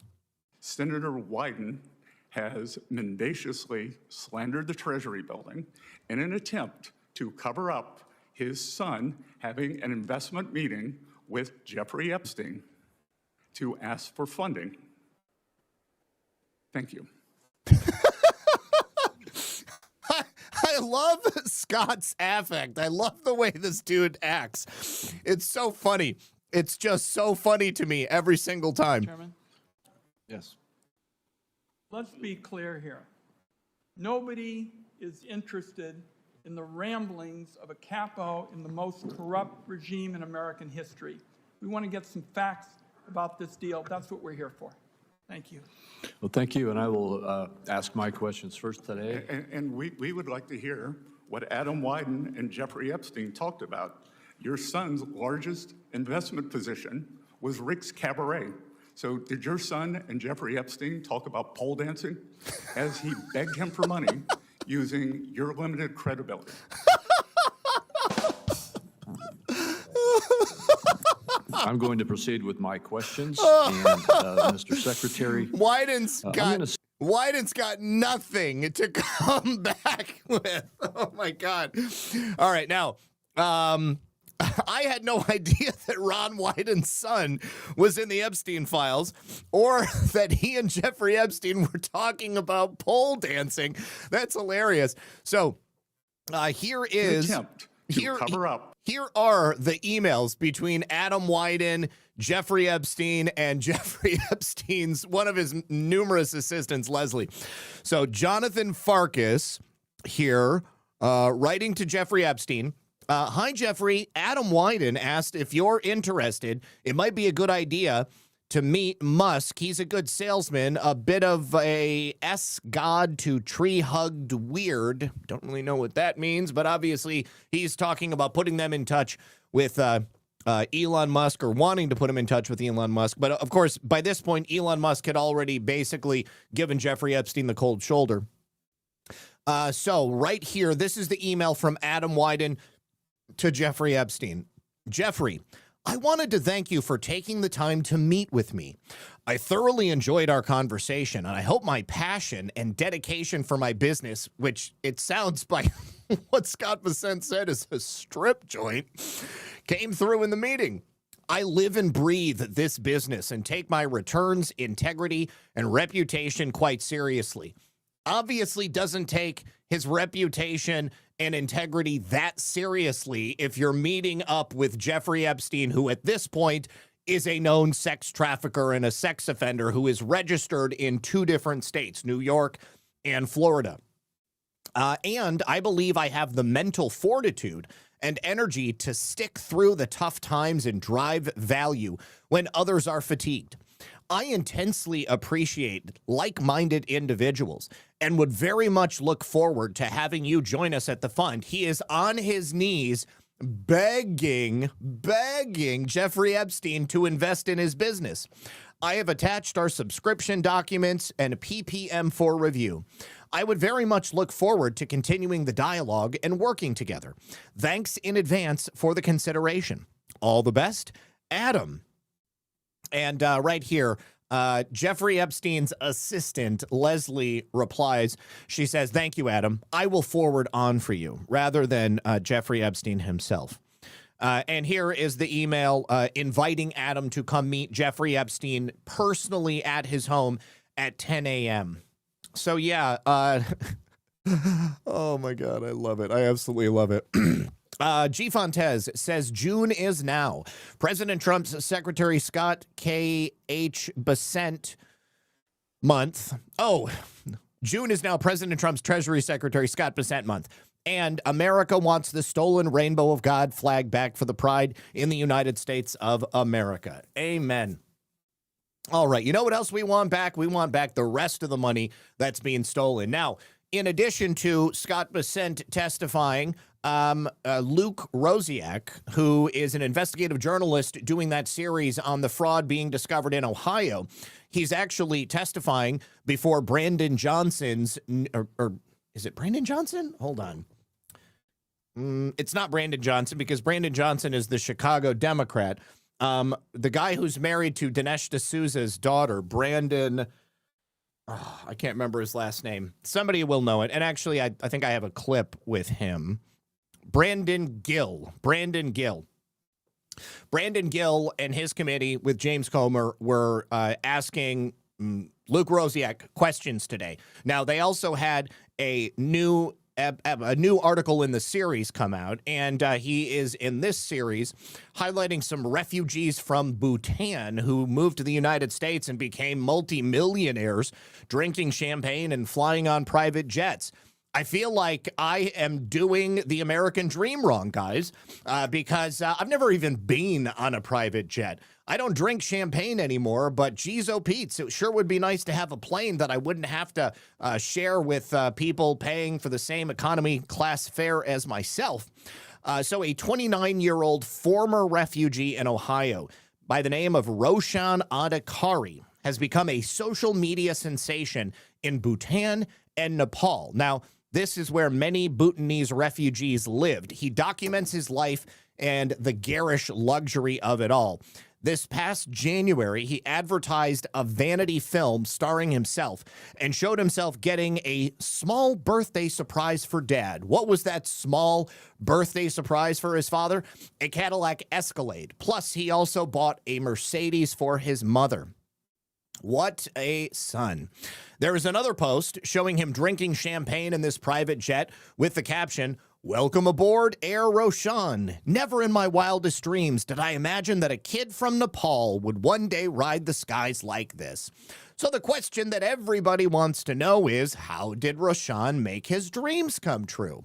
Well, you've probably already guessed he is the chief operating officer of a company called Center Light Home Care, LLC. And of course, they are based in Cleveland, Ohio. What is Center Light Healthcare? Well, it's a home health care company that bills Medicaid. His father is Kadananda Adhikari, and he is the owner of the company.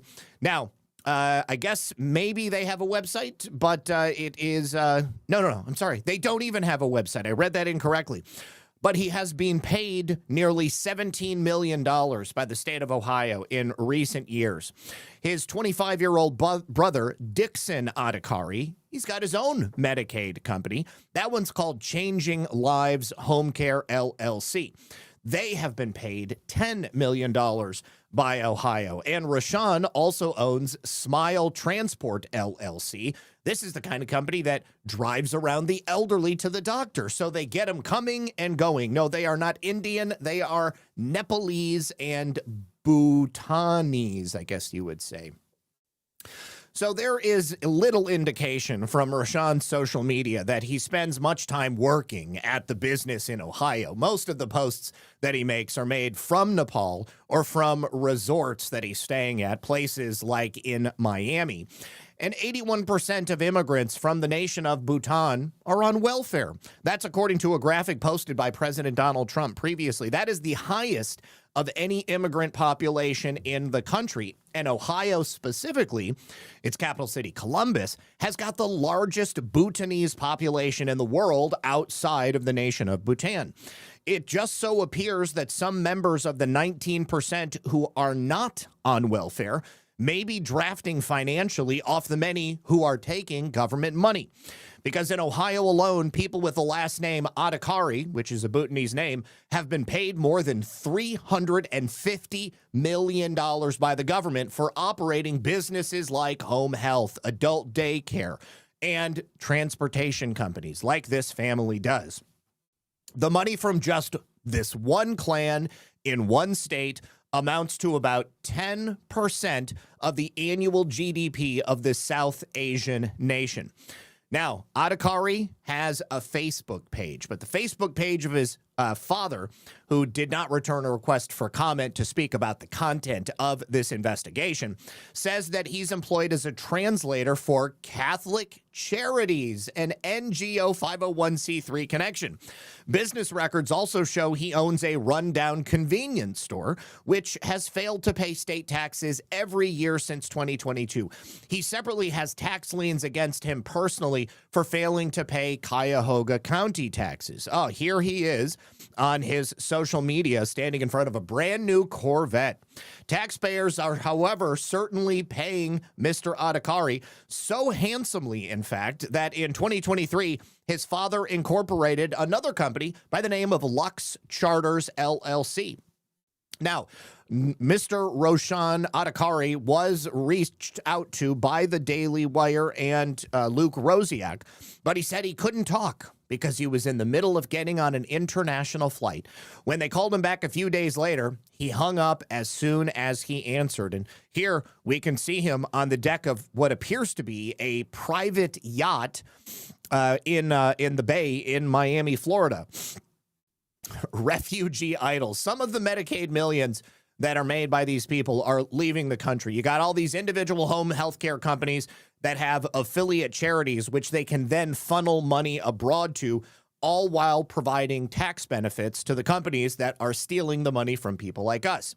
One home health care company, the Himalayan Care Company, has been paid $346,000 by Ohio. They share an address with a partner group, another organization, 501c3, by the name of Kalyan Foundation. And on their website, it shows food being delivered to Nepal out of a warehouse with their banner on it. In another example, you've got former refugee Dili Ram Adhikari of the same clan as Roshan. He owns three home health care companies that have collectively been paid $250 million by Medicaid in recent years. He's got Americare Healthcare Services in Blacklick, Ohio, Intranational Home Care in Etna, Ohio, and Serenity Home Health Agency in Reynoldsburg, Ohio. In January of 2025, Americare was ordered to pay $15 million after the Department of Labor said that it was underpaying its workers. Now, Dili also owns millions of dollars in real estate, like a building in St. Paul, Minnesota. That same building in St. Paul, Minnesota houses Diversity Adult Daycare and the Bhutanese Community Organization of Minnesota. He was reached out to for the article as well, but nobody answered his phone and no voicemails were returned either. All of the businesses, in fact, that are owned by Dili did not choose to call back to comment. Now, Dili's businesses also share an office with the Association of Nepali Origin. They say they provide humanitarian assistance and relief efforts. Dili also has his own nonprofit called the International Welfare and Support Foundation. They host 2 American Idol-like television shows that involve the president of Nepal. The winners of these American Idol-style television shows receive 10 million rupees. In Nepal, that's equivalent to about $65,000. That's about what a single Bhutanese person in Ohio can get paid by Medicaid for working in home health and providing services like companionship and conversation. A news outlet in Nepal wrote that these reality shows are giving a tangible form to the dream of the foundation's chairman, Dili Adhikari, for uniting Nepali communities worldwide. Oh, isn't that interesting? Now, in a remarkable sense, the International Welfare Organization is not the only charity linked to Ohio Medicaid that reported sending money overseas to fund a singing reality-type competition show. You've got another one, the Nakshatra Foundation. It's connected to Bravo Home Healthcare, LLC. Ohio paid them $589,000. They did the exact same thing. And they also fund a school system in Nepal. I bet you at that school system, they teach them how to achieve the American dream when they come here. They teach them how to scam so that once they get there, they can set up their own businesses just like this.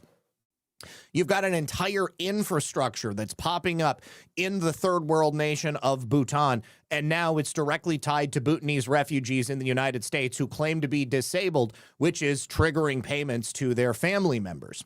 The Global Bhutanese Hindu Organization, they report $2.5 million in assets, and they're based in Reynoldsburg, Ohio. Their chairman is Narad Adhikari, and their president is Kamal Demal, who founded a company called Melody Care. They billed Medicaid $9 million. And when the Global Bhutanese Hindu Organization held a massive event last July so that many of their attendees who owned Medicaid companies could come and hang out together, they offered their company vans and buses as shuttles. Now, all of the donors mentioned in the above article about this event made their money from Medicaid or through adult daycare. Those people include Tika Adhikari, a Kentucky-based donor and the owner of Freedom Daycare LLC and Freedom Home Health.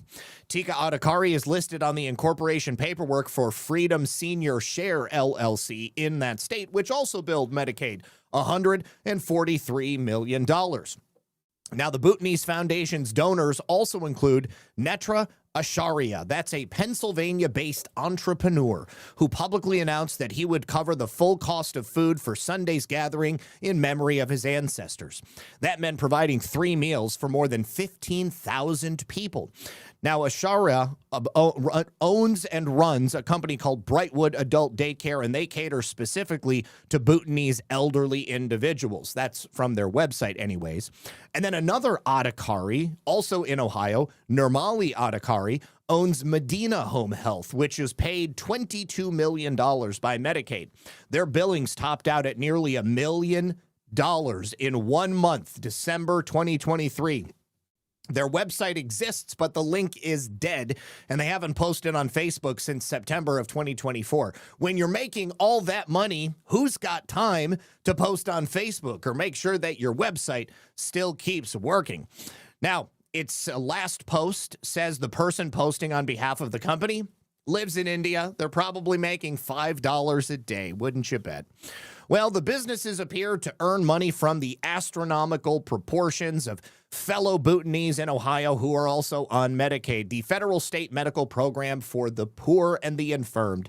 And then they claim to need the government to pay a person of their choice to be their personal aide.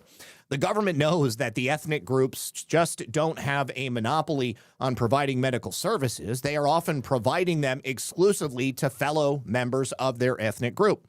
An official Ohio website lists 7 adult daycares in Franklin County. 2 of them have asterisks letting non-Nepalese people who are elderly know it's not for them. Don't go there if you're not from Nepal or Bhutan. The Nepalese-speaking Hindu minority in Bhutan was expelled by the Buddhist-majority country's leaders in the 1990s and lived in refugee camps in Nepal until they resettled almost entirely here in North America, beginning in 2008. Only a couple thousand were sent to Ohio, but now up to 30,000 Bhutanese Nepali individuals have come to settle in the greater Columbus area. That's according to the Bhutanese community of Central Ohio, or the BCCO. Although in the beginning, people were resettled in different states and cities through internal migration, secondary and tertiary, Columbus is now the highest Bhutanese population anywhere outside of Bhutan. We all came together and decided to take over the local area. Many of the home health businesses are based in Reynoldsburg. That's where the BCCO's former president now serves on the city council. Look at that, getting into government. This is exactly why I say people should be active locally. BCCO has also received $1.2 million in federal grants used for activities like paying one Kamal Adhikari to teach refugees how to grow culturally relevant greens. The welfare dependency has obviously put a tremendous strain on the government's budget, but it's been good for one political party. You can guess which one. A local paper reported last November, on Election Day in November of 2015, Republicans swept all the races in Reynoldsburg and Hilliard. Soon, Democrats will hold all elected offices in the 2 Columbus area suburbs. Here are some more pictures of Mr. Adhikari with his tremendous wealth and riches. Good God. I'm so pissed when I read this shit. Thinking about how hard I have worked, all of those many long hours, calluses on my hands, blisters on my palm, my toenails fallen off, spurs in my heels, fallen arches, broken fingers, fallen off of ladders. Jeez, oh, Pete's, man. What? Well, how annoying. I want to make sure this is your email address, redpill78@protonmail.com. Yes, it's the same email that is in the description of every video. Thank you very much. Appreciate that. Oh, man. So, you know, as annoying as it is to read, the fact of the matter is that if we don't identify the problems, we cannot address the problems. We can't solve the problems. We can't go after the people who are taking advantage of the system. We can't claw back the money from the people who have been taking taxpayer dollars and feeding the wealth and the riches of the United States of America into their own pockets.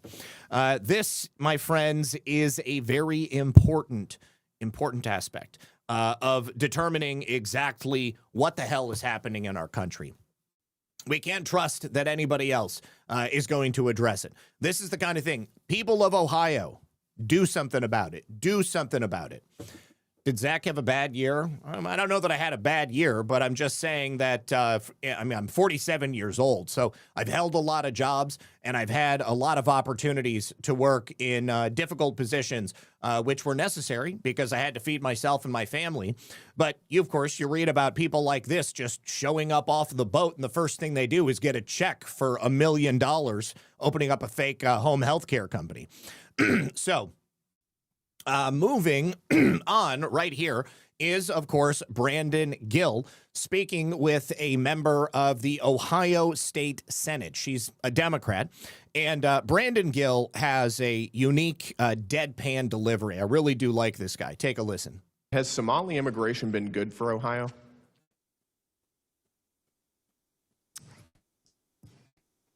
You know, that's really outside of my purview of You're a state senator. Would you like to see more immigration from Somalia? As far as I'm processing your question, and I have to say that I was almost brought to tears just now. 72% of Somali immigrants are on the rate welfare. and the level of hateful rhetoric based You're on defrauding your false state at an information astounding rate, and I think that most Ohioans is would have a shocking problem to me. with that. The lack of even humanity to I think group it's a group of inhumane to allow people your own together. state to be defrauded at astounding rates. I am shocked Billions and of dollars appalled by the taken out of the behavior pockets here of right working now. class people I am going to shocked. criminal fraudsters. Because I certainly in have a major problem in every with that. community. Has Somali immigration Somali immigration has obviously not been good for Ohio.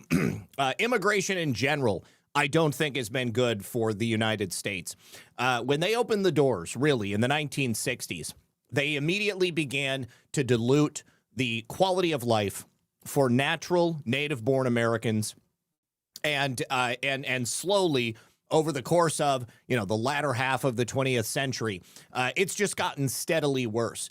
They have created opportunities for the fraud, like we discuss on the program, to exist, which, of course, continues to dilute the quality of life for Americans, taking away opportunity, taking away money that would otherwise be available to help strengthen the economy, fix infrastructure, perhaps create greater opportunities for people in so many different ways. And instead, they replace you with random names from around the world.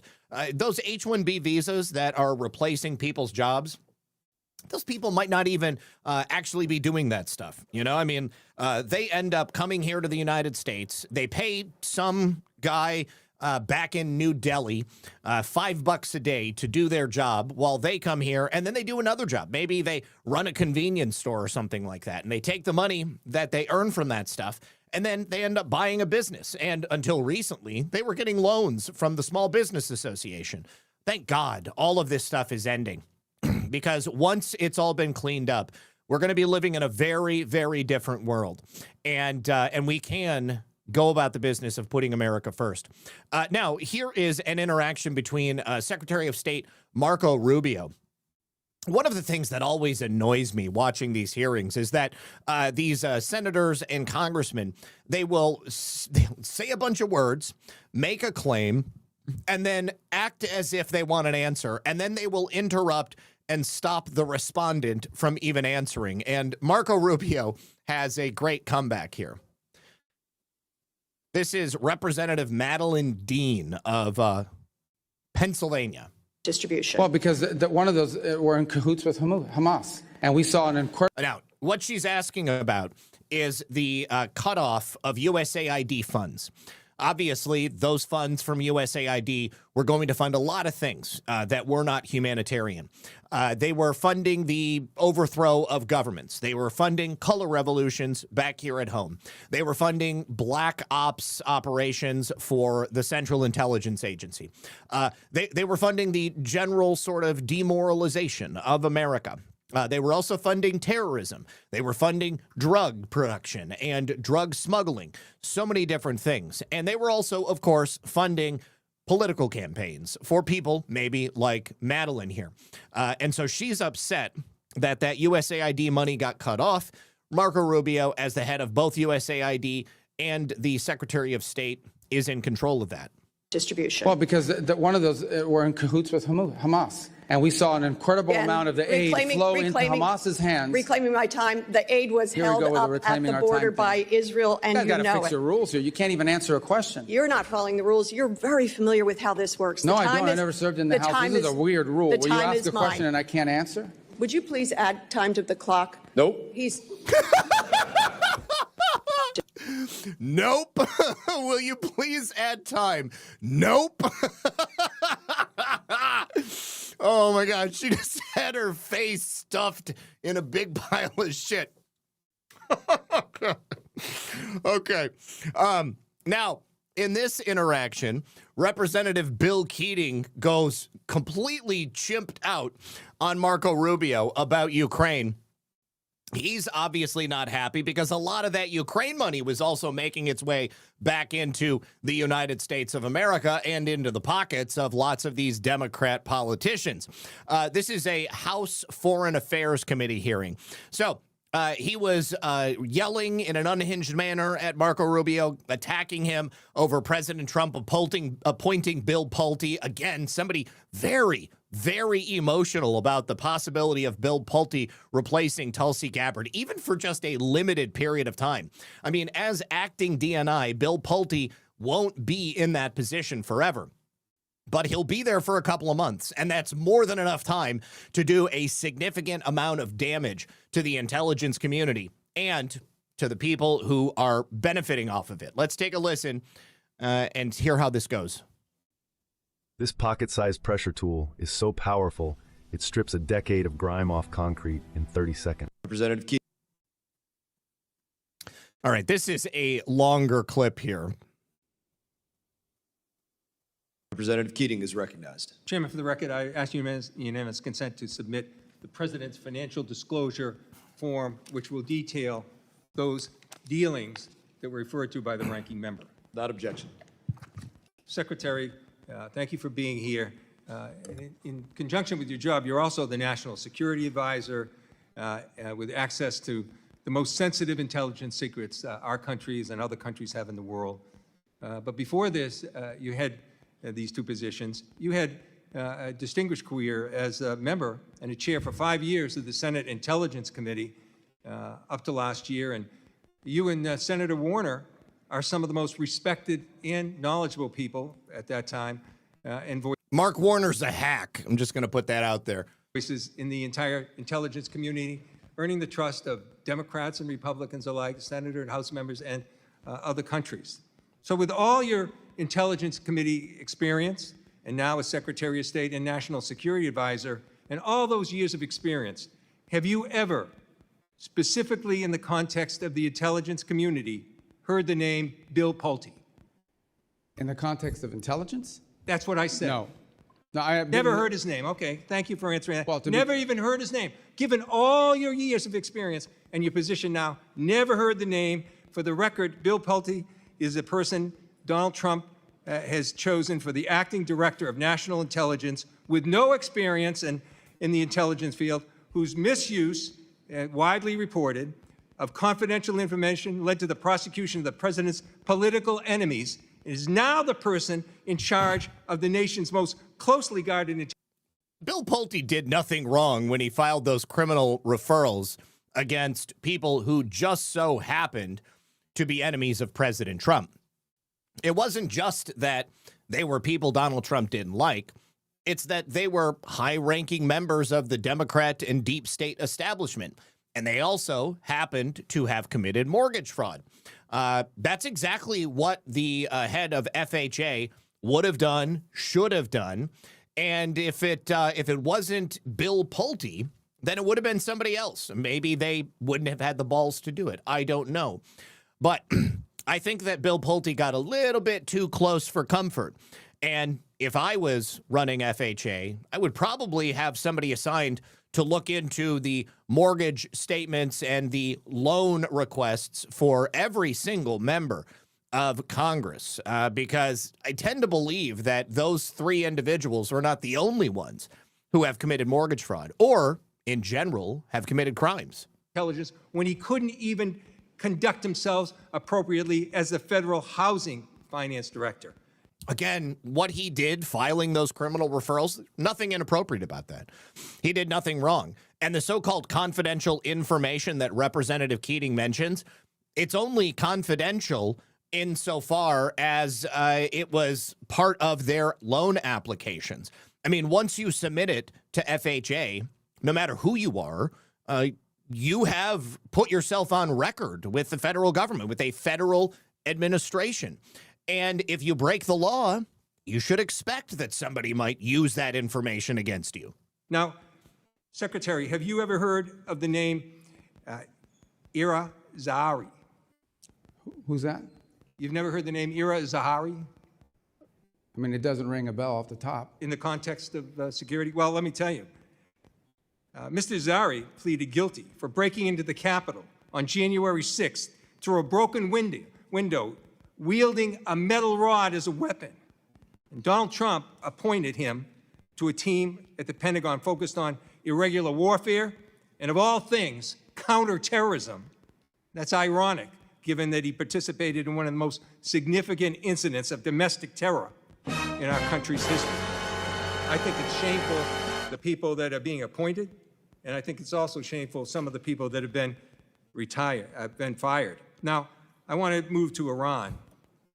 Because given your nuclear and intelligence background, which is extensive and appreciated and respected, I'm sure you're aware that Ukraine, the country at the time with the third largest nuclear arsenal, peacefully turned over their nuclear weapons in conjunction with the Budapest Memorandum and in exchange for the U.S. commitment to defend Ukraine if it ever came under threat. The U.S. gave their word to Ukraine they would defend them. And I found this amazing. In your opening remarks, that you took us all over the world, and you mentioned 15 different incidents where you have interceded.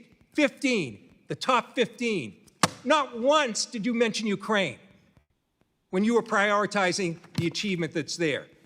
Let me also just say that an agreement that's made by a former administration need not be adhered to by a future administration, especially when it's in the context of a regional war like the one between Russia and Ukraine that frankly has nothing to do with us.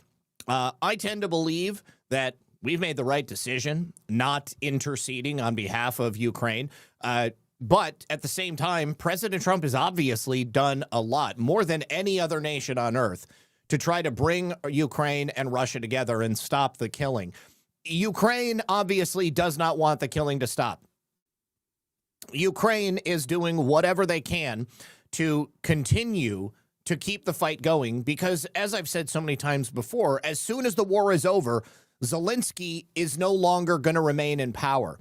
He's probably going to be arrested just like all of the other people that surround him. And this is very different from all of the charges that the people surrounding President Trump were facing. Zelensky and his people were stealing money, the money that we gave them here in the United States, the money that was coming in from all of the European nations. The European nations also want the fighting to continue because so many of these countries profit off of the war and the death and the destruction. And the longer that the killing continues, the less likely it is the United States is going to be able to get in there and determine just how much efforts were being undertaken within Ukraine to help ensure that ongoing and never-ending conspiracy against President Trump and the people of the United States. Now let me go on. Try to stay under Let 5 me go minutes. on. Oh, you tried to stay. Yeah, please. I It's can not answer funny. that. It's not funny, Secretary. Now, What's not funny in is Iran that- now. Well, you don't. In this is- Iran you now, can't even I answer reclaim questions my here. time. I reclaim my time, Mr. Chairman. You He's guys make interrupting these me. statements and no he one can is respond. interrupting me. I'm doing it. Do I'm asking something you to about reclaim it. those Do something about it. seconds back. No. Now in Iran, what goes around comes around, Mr. Chairman. Now in Iran, the Trump administration issues a general license to Russia, providing billions in oil profits every month, several billion every month, fueling Putin's war machine. You didn't mention that in your opening remarks. And then this is a war of aggression of Russia attacking Ukraine, which we gave in our agreement. And this is to a country that's assisting us in Iran, Ukraine, and helping a country. How is Ukraine assisting in Iran? And he's obviously fundamentally wrong. He knows nothing about the long history of Ukraine and Russia. Certainly doesn't know, obviously, about the Euromaidan revolution, which was essentially a color revolution undertaken by elements of the European Union and plenty of assistance from the Central Intelligence Agency and the State Department under Victoria Nuland and many others to overthrow a democratically elected leadership in the country of Ukraine so that they could install a more pro-Western government. And from that point, the Western-backed government of Kiev undertook a multi-year campaign of death and destruction against the semi-autonomous regions in the eastern portion of Ukraine, who simply had decided they wanted to be autonomous. And they bombed schools. They bombed elderly people. They went after civilian centers. They outlawed the Russian language because they hated Russia so much. They needed Russia to be the boogeyman so that they could restart the Cold War, basically. And, of course, they needed to keep applying pressure, making it appear as if Donald Trump and Putin were trying to fix elections here in the United States. I mean, this guy doesn't know what the fuck he's talking about. With a war machine that are aiding Iran against us and putting our service members in jeopardy. Look, we have an opportunity as members just today to vote on the Ukraine Support Act. I hope we do it, and I am confident that we have bipartisan support. But I hope this administration will act on its own. They could do things themselves that you didn't mention, like rescind these general licenses, complete a bilateral drone agreement with Ukraine, provide direct military assistance that has access to Ukraine, implement comprehensive sanctions packages, Representative's and condemn time has expired. the arresting. Representative Thank you, Smith Mr. of New Chairman, Jersey for taking is up recognized. my time and squandering it. That's not how a chairman should act. Representative Smith, you're recognized. Thank you, Mr. Chairman.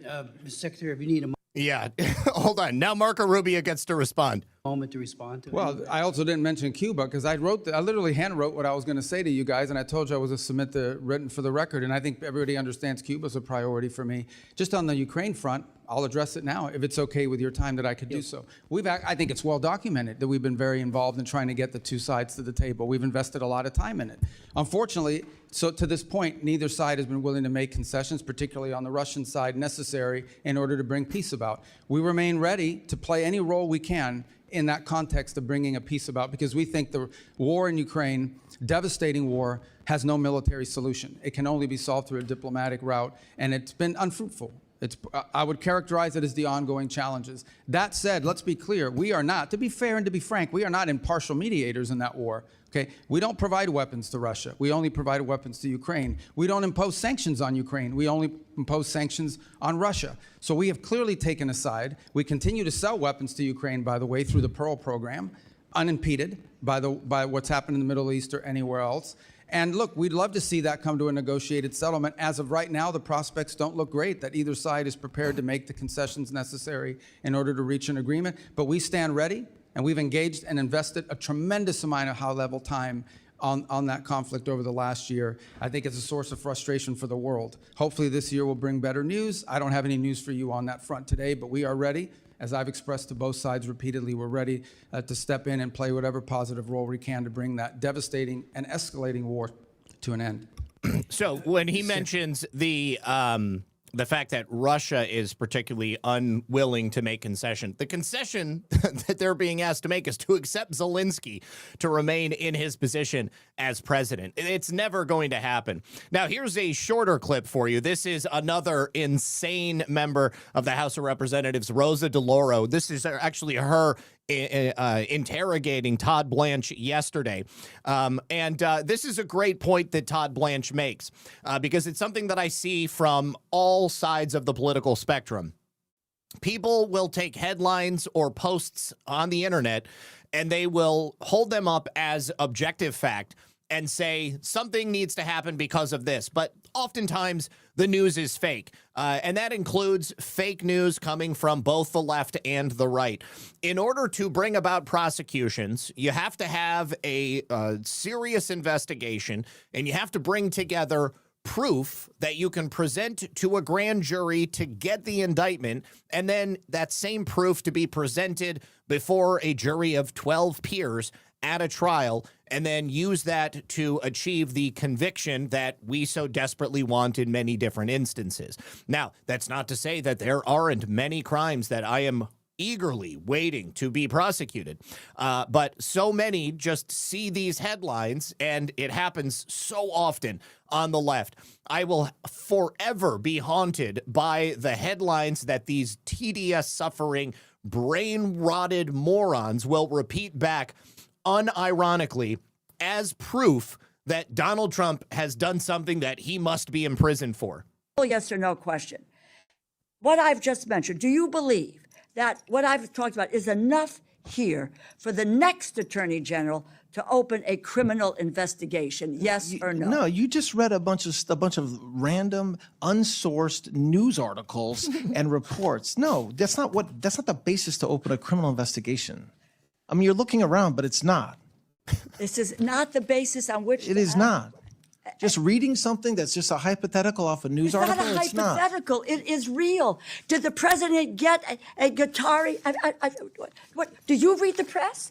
Are you knowledgeable? Not the same press you do. Apparently not, my friend. Promise. Apparently not. Did the president receive a luxury jet from the Qatari government valued at hundreds of millions of dollars, which is a violation of the emoluments clause of the Constitution? It is not. It is not.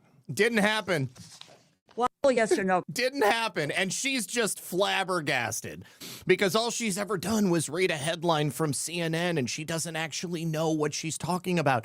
It's like when she was talking to Lee Zeldin and she didn't understand how the legal process worked, and she's a freaking member of Congress. She doesn't get it. They often talk about the qualifications of people that President Trump has put forward for positions. And if I can be frank, most of these people have no qualifications whatsoever. They show up and they read from a teleprompter. They have pages that are presented to them by their aides in their congressional offices, but they don't know what the hell they're talking about 9 times out of 10. Here's another example of a Democrat representative, Representative Jacobs. This woman is just as insufferable as DeLauro. Last question for you.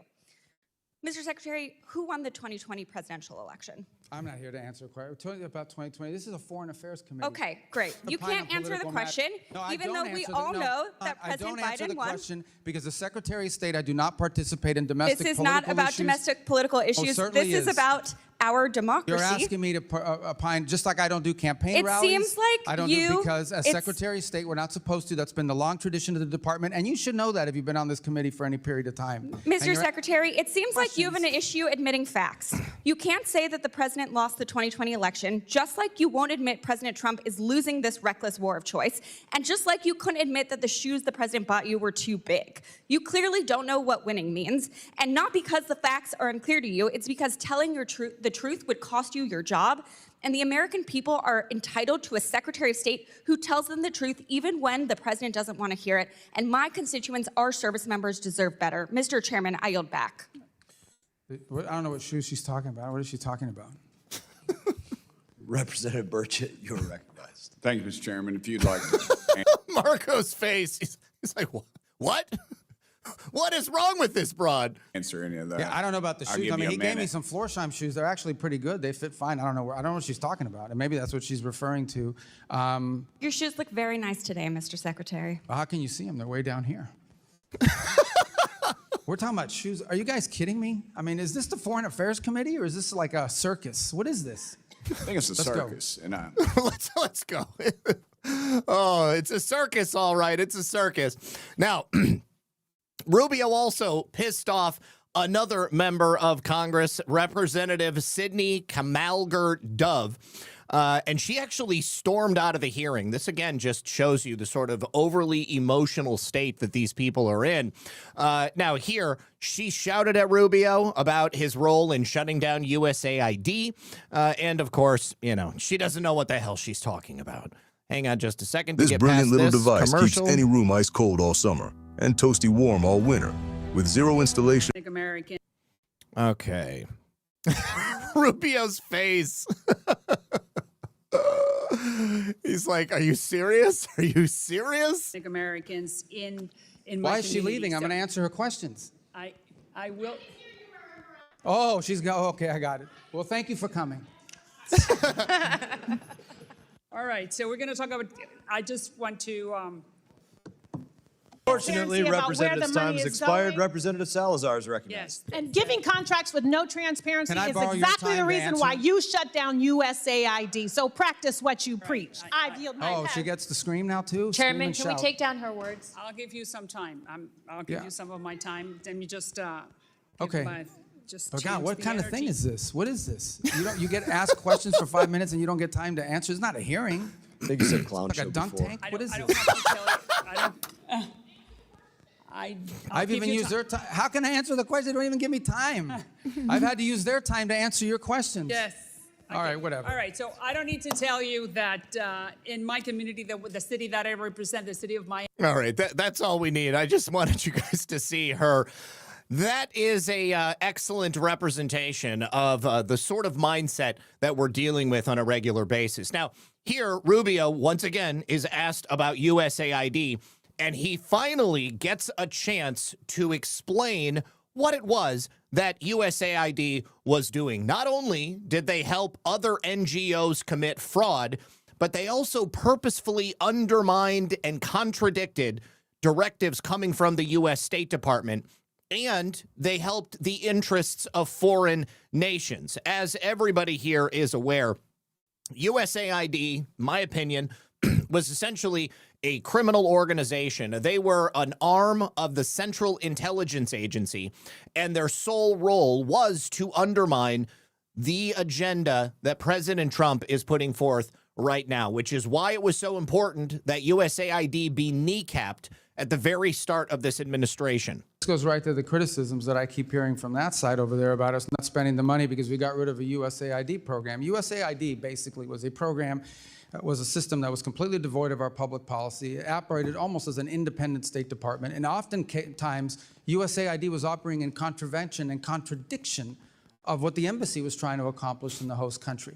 And one of the complaints you would get from many developing countries is that they would get flooded with NGOs that were picked for them. These NGOs would then operate in the country without even coordinating with the government, doing whatever they wanted and pursuing what they wanted. And in some cases, it extended well beyond food and medicine. It extended to political interference and all sorts of other activities in these countries that were undermining the national interest and the credibility of the United States. Now, these compacts in particular are promising and exciting because they are government-to-government arrangements.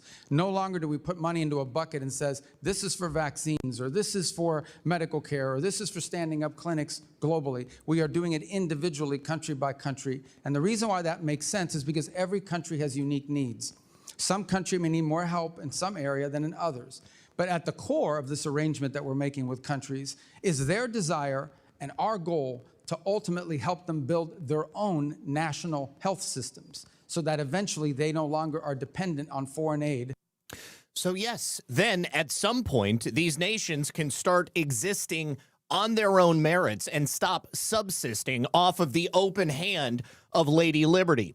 This is the only way that we can keep an eye on exactly what's happening and ensure that money is not going into efforts to undermine the United States of America. Now, I am very excited to let you guys know that the U.S. Department of Justice has just filed superseding indictments against the SPLC. They are alleging an additional $4 million was secretly funneled to the KKK and, of course, to other extremist groups. Now, the Department of Justice, as you all know, last month announced a series of indictments against the Southern Poverty Law Center, alleging that at its core, it was claiming to be a civil rights organization, but it was actually defrauding donors by secretly paying confidential human sources and informants that they had placed inside extremist organizations that they ostensibly were working to undermine. How can you undermine an extremist organization when you're actually paying the salaries of the people who are working there? And that includes, yes, the Ku Klux Klan. Now, a federal grand jury in the Middle District of Alabama returned that initial 11-count indictment back in April. They were accused of 6 counts of wire fraud, 4 counts of making false statements to a federally insured bank, and 1 count of conspiracy to commit concealment of money laundering, according to the Department of Justice. Now, the superseding indictment retains those charges while expanding on the alleged misconduct. According to the Department of Justice, the SPLC secretly funneled more than $3 million in donor funds between 2014 and 2023 to numerous individuals that were associated with a variety of different extremist organizations, including the KKK, the United Klans of America, the National Socialist Movement, so real Nazis. They were also participants in the Unite the Right rally. Yes, it turns out that the SPLC actually funded and organized Charlottesville, where a girl actually died, and of course they used the narrative around Charlottesville, the very fine people hoax, the entire time that Donald Trump has been in public service. They also paid for the Aryan Nations affiliated group Sadistic Souls Motorcycle Club. I wonder if they were actually funding the lab creation of crystal methamphetamine as well. Now, that original indictment alleged approximately $3 million in payments between 2014 and 2023. But the SPLC's paid informants engaged in the active promotion of racist groups at the same time the SPLC was denouncing the exact same groups on their website. Prosecutors further allege the SPLC opened bank accounts tied to fictitious entities in order to conceal donor funds that were then routed to these confidential sources. And according once again to that indictment, the SPLC began operating a covert informant network in the 1980s. Between 2014 and 2023, paid those same sources in this clandestine manner. The SPLC employee accused by the DOJ instead encouraged these people to remain involved, and they offered them a monthly salary of $1,200 after these people had tried to leave these extremist organizations. These 2 informants subsequently agreed to remain in the organization. Now, these are the confidential sources that have come forward and spoken to the DOJ about the arrangement they had with the SPLC. Prosecutors allege an SPLC employee instructed those same individuals to claim they worked for a company called Rare Books and help college students with research and writing assignments if anybody asked ever where the source of their income came from. The indictment alleges donor funds were then used to pay these people for being members of these extremist organizations. This pair of individuals were also reimbursed for expenses related to Ku Klux Klan activities, including cross-burning events and associated costs such as wood and fuel. Yes, you heard that right. The SPLC was actually funding the purchase purchase of wood and gasoline, probably the nails necessary to put these crosses together so that they could be placed on the lawns of black families in the South and then set on fire. Do you guys know that the creation of a burning cross on somebody's front lawn is considered a hate crime and that you can actually go to prison for it? This is so insane to know that this was going on. In a statement to Fox, attorney Abby Lowell, who is previously Hunter Biden's attorney, now representing the the SPLC, has denied any and all of these allegations. This apparent superseding indictment attempts to shore up the flaws in the initial charges, but it changes nothing. The SPLC did not lie to its donors. It did not mislead banks it did business with, and the information program prevented violence and saved lives, albeit it did burn a couple of crosses. It appears the Justice Department shared the indictment with media before it was unsealed by the court. Another example of the government's troubling handling of this case. We will be addressing these irregularities with the court and look forward to presenting the truth at trial, Abby Lowell said.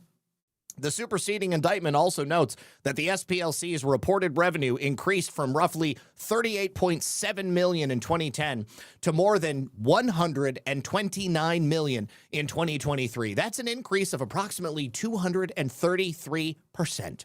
Now, according to the filing, the organization's net assets grew from approximately $238 million to nearly $787 million during that same period.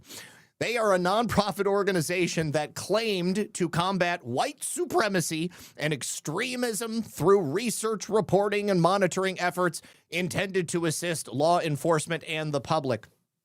I'm sure they were also instrumental in getting the idea of a hate crime to be codified in the law as well. Hate crime, hate speech, that is thanks to organizations such as the Southern Poverty Law Center. And then once they made speech illegal, once they created the idea of a so-called hate crime, they fundraised off of well-meaning or perhaps low-intelligence liberals to have money brought into their 501c3 so that they could then fund the very thing that they were fighting against, and they could double, almost triple their yearly donations. And then, of course, they bought a whole bunch of property and assets. So to that end, the SPLC was doing the exact opposite of what they told their donors they were doing. They were not dismantling extremism. They were funding it. I love this timeline. I absolutely love this timeline. All right. Now, okay, we will go to this next story right here. This is actually Speaker Johnson talking about the efforts of Democrats to, I guess, stop Bill Pulte from becoming the acting DNI. So their latest plan is that they are refusing to fund FISA if Bill Pulte becomes the acting DNI. I go back to what I said early in the show about Bill Pulte's mission at the DNI. I truly do not like FISA, and I think that it's been used to abuse the power of the federal government and to go after people spying on American citizens wirelessly without warrants. This is the very tool that was used time and time again to illegally surveil President Trump and the people around him. Now, I think if President Trump comes out and says we should get rid of FISA, that Democrats would immediately say, oh, well, no, we need FISA. We need FISA. Instead, President Trump comes out and says, oh, FISA is so important, totally ignoring and not mentioning the fact that it was used illegally against him and the people in his inner circle. But now that he is putting Bill Pulte in at the Office of the Director of National Intelligence, all of these Democrats and even plenty of Republicans are saying we will not fund FISA if Bill Pulte comes in. Take a listen. On FISA, first of all, I don't think he said it's interim. It's an acting role, but he's not said that he's going to appoint somebody. So I don't think. Well, acting is interim by not definition, always, right? But Okay, let's. If Democrats are not going to, they say they don't trust. They said they didn't trust Gabbard, and they've said they don't trust Pulte. Could you pass FISA without Democrats? The answer. The Democrats wouldn't trust Jesus. He hasn't been nominated. There's not a single person. He hasn't been nominated. But I mean, how do you handle this if you can't have Democratic votes? They're playing political games, Jake. The Democrats are not willing to do anything, even the most simple, basic, important responsibility to keep the American people safe, because they want to make life hard for the president. You know, TDS, Trump Derangement Syndrome. I don't know how else to explain that. I don't think, I can't think of a single person that they would willingly go along with right now. That's where they are. And so it is a constitutional crisis, really, in one sense, because when you have a party whose sole objective every day is to stop the president, wreck the administration, make his life miserable, not go along with any of his appointments or any of his agenda, it creates a real crisis for the American people. We got to get past that. So, I mean, I'm calling on Democrat colleagues, put the politics aside for the sake of FISA reauthorization, if nothing else. It's not going to happen. They're not going to put anything aside. So I am now at a point where I feel like I can comfortably say FISA is dead. Like, there's no way under these conditions that they're going to make a deal to bring FISA back. I mean, they're still not willing. Even Republicans are not willing to make a deal to get ICE and border protection funded. I need to say thank you very much to Principled Enigma, who says, just from watching Keating, it's obvious he needs to be investigated. He acts guilty. Yes, the lady doth protest a little too much. And he also says, Rubio is amazing, clear thinker and speaker. I know, I love watching him work. And then also, we need to put all representatives and senators through competency tests. Remember from the Collins, yes, continued competency training from Colin. And then Bogey 120 with a $50 rand. Thank you, sir. He says, hi, Zach. I hope all is well. It is. Thank you so much for your generosity. I appreciate that. All right. Now, just continuing with the idea that FISA may be dead, right here is an article from Politico. Senate Republicans move to extend spy powers as Trump intel pick inflames Democrats. They need the Democrats if they're going to extend FISA in any possible way. What they are hoping to do, the Republicans in the Senate, is extend FISA through June 12th of 2029. That would include a 3-year ban on the Federal Reserve issuing a digital currency. I thought we've already had this agreement that CBDCs were not something that we were going to do. But apparently, they feel the need to put it in writing here, just like they wanted in writing that President Trump is not going to restart the weaponization fund. But, you know, he can do whatever he wants, and maybe we'll find another way to go ahead and do it. Now, Tom Cotton is the intelligence chair. He refused to comment on the appointment of Bill Pulte as acting DNI. But he is the one negotiating this bill for the extension of FISA. And again, in order to get this done, they can't do it without the Democrats. And the Democrats say that as long as Bill Pulte is the acting director of national intelligence, then we are not going to agree to anything. So I think we may see the end of FISA in our lifetime, and I'm very, very excited about that. All right. Now, a couple of quick things. Yesterday, there was something that happened in Bakersfield, California. There was a standoff between a man who had a YouTube channel. Apparently, his ex-wife had been in cahoots with local police to destroy his life. I haven't had a chance to watch the videos yet, but he produced like an hour-and-a-half-long documentary and then a shorter, like 20-minute clip. I don't know if his YouTube account is still online, but I downloaded the files so that I can reference them later. But there was a 15-hour standoff, and at the end of it, this man was shot dead by the FBI. So they haven't actually identified him yet, as far as I know, but his identity did get out somehow. And when he took over this Chase Bank in Bakersfield, he had actually strapped a bomb to one of the women that he was keeping as a hostage. So all of the hostages were freed. Nobody was harmed. And the standoff was raging all day as a result of it. So tonight, I'm going to have a chance to watch that documentary, and we'll see if we can't find anything interesting about the guy. Democrats are also very upset about President Trump's cancellation of those wind farm contracts off the east coast of the United States. And now they're suing because the Trump administration is giving the French company who had leased the land to build the wind farms the money back that they had paid the Biden administration. So they are positioning it as if the Trump administration is just giving a free check to this French company. But what it is, again, is just a return of funds that they had previously paid to the last administration to build the wind farms there. Instead, they are going to be building liquid natural gas refineries, I believe, down in Texas. And then they're going to be processing and selling American natural gas. So I have no problem with that. It makes total sense. I mean, if they already paid us the money and we're not going to let them build the wind farms, then force them to build the liquid natural gas refineries, and they can use the same money to pay us to get it done that they did previously. Now, also, I just want to go over a case that I think is, again, going to be very familiar to everybody here. Once again, an illegal alien in Abigail Spanberger's Virginia, Christian Romario Saenz Arguenta.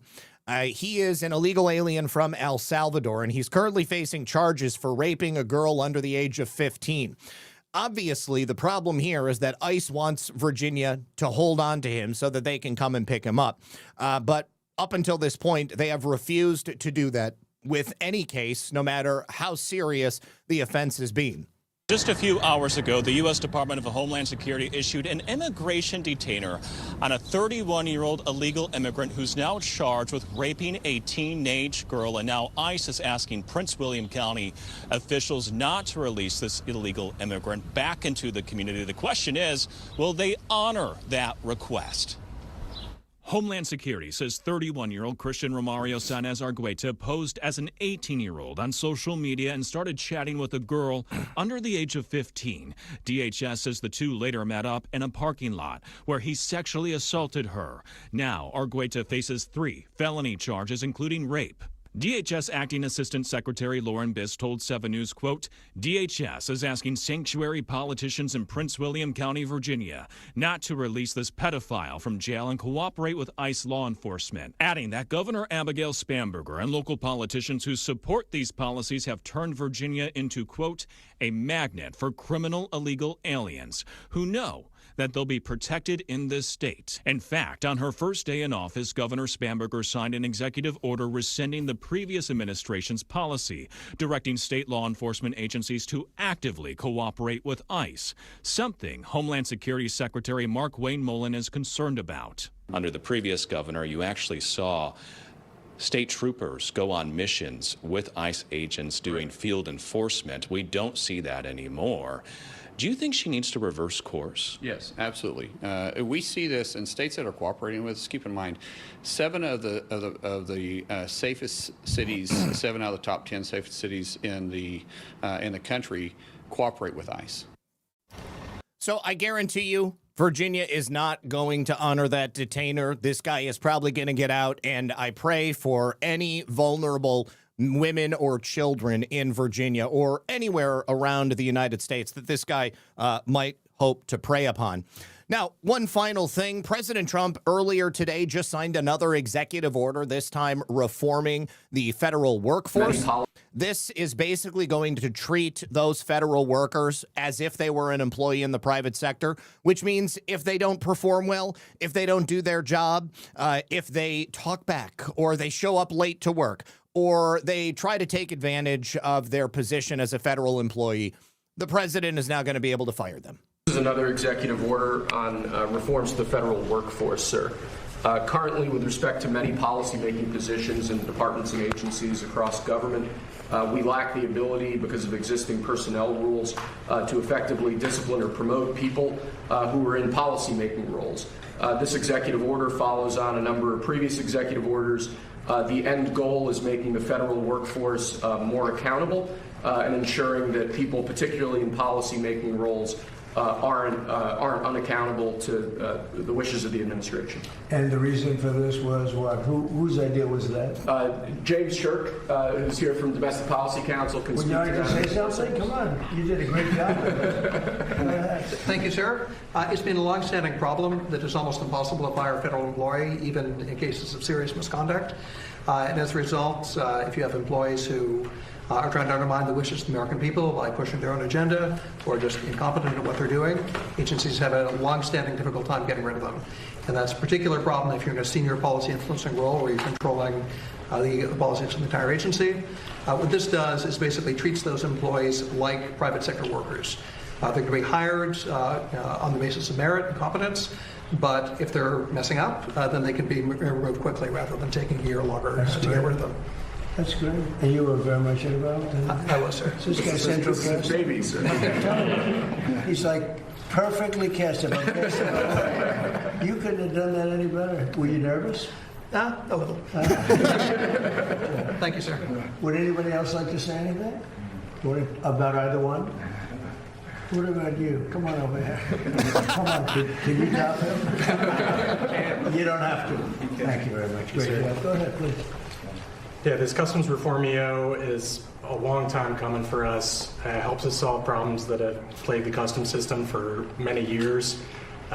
We've had a system where people have basically been able to hide behind shell companies. They move from one to the next, and then we can't go after them. This EO really enables us to crack down, hold people accountable.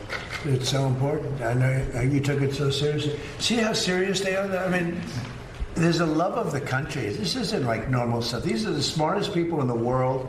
They can do anything they want. They can have any job. And they love this country. They just want to be here. And they hate what you saw. And you fixed it. Thank you very much, all of you. Anybody else?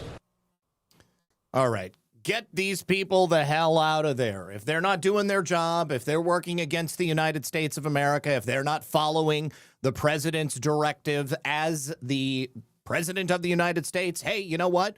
We've got an agenda. We want you to follow it. You don't want to follow it, you're fired. Thank you very much. Hit the road. No longer standing behind the comfort blanket of the unions and the fact that you're an untouchable federal. It's stupid to just keep somebody in a position because they work for the federal government. You can't fire them. It's totally retarded. All right. Thank you so much to Seanjo for the cookie. Thank you to Eamon for the fleet. Sir, thank you very much for your generosity. Can I get a plug for my Constitution show tonight? Absolutely. I want each of you over on Pilled to tune into Eamon at 10 p.m. Eastern. Eamon on Foxhole, that is AMON, Liberated Eamon on Rumble. Make sure you're following him and subscribing to him on both Rumble and on Foxhole.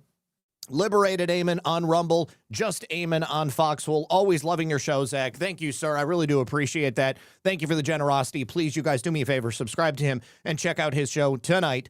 No Thanks Joe says, I believe that the biggest concern these people have with the new acting DNI Pulte is that as head of Fannie, he has seen anyone he wanted to see in regards to mortgages and loan information, and mortgage fraud might be popular among these folks. God bless, be safe. I think mortgage fraud is absolutely popular among these folks. And as the director of national intelligence with access to the surveillance tools of all of the various intelligence agencies we have, yes, he will be in a unique position to see exactly what these people are up to. Excuse me. Sean Joe, thank you for the cookie. Filter Dog says Spencer Pratt has 5 more months of humiliating Karen Basura. Sean Joe, thank you for another cookie. One Thunder says, damn good show. Glad you're staying on top of all of this and making it known. I'm glad you enjoy it, and thank you very much for being here with me. Amen also says, thanks, Zach, and you, sir, are a scholar and a gentleman. Thank you very much for those shades. I do appreciate it. All right, and just want to make sure we're not missing anything else. Doesn't look like we are. Oh, Denise says, hi, Zach. Your show has lifted my spirits a little today. Last night, my 16-year-old cat passed. Oh, I'm sorry for that. And she says, rest in heaven, Alice. Alice must be the cat. I'll go ahead and pull up your account, and I bet you it's going to be a picture, maybe a video of your beautiful kitty. Aw. Rest in Jesus' arms, sweet baby girl. I miss you terribly. 16 years was not enough time for my selfish heart. Aw, she looks precious. Beautiful cat. I'm so sorry for your loss. Everybody keep Denise and Alice in your prayers. I do appreciate it.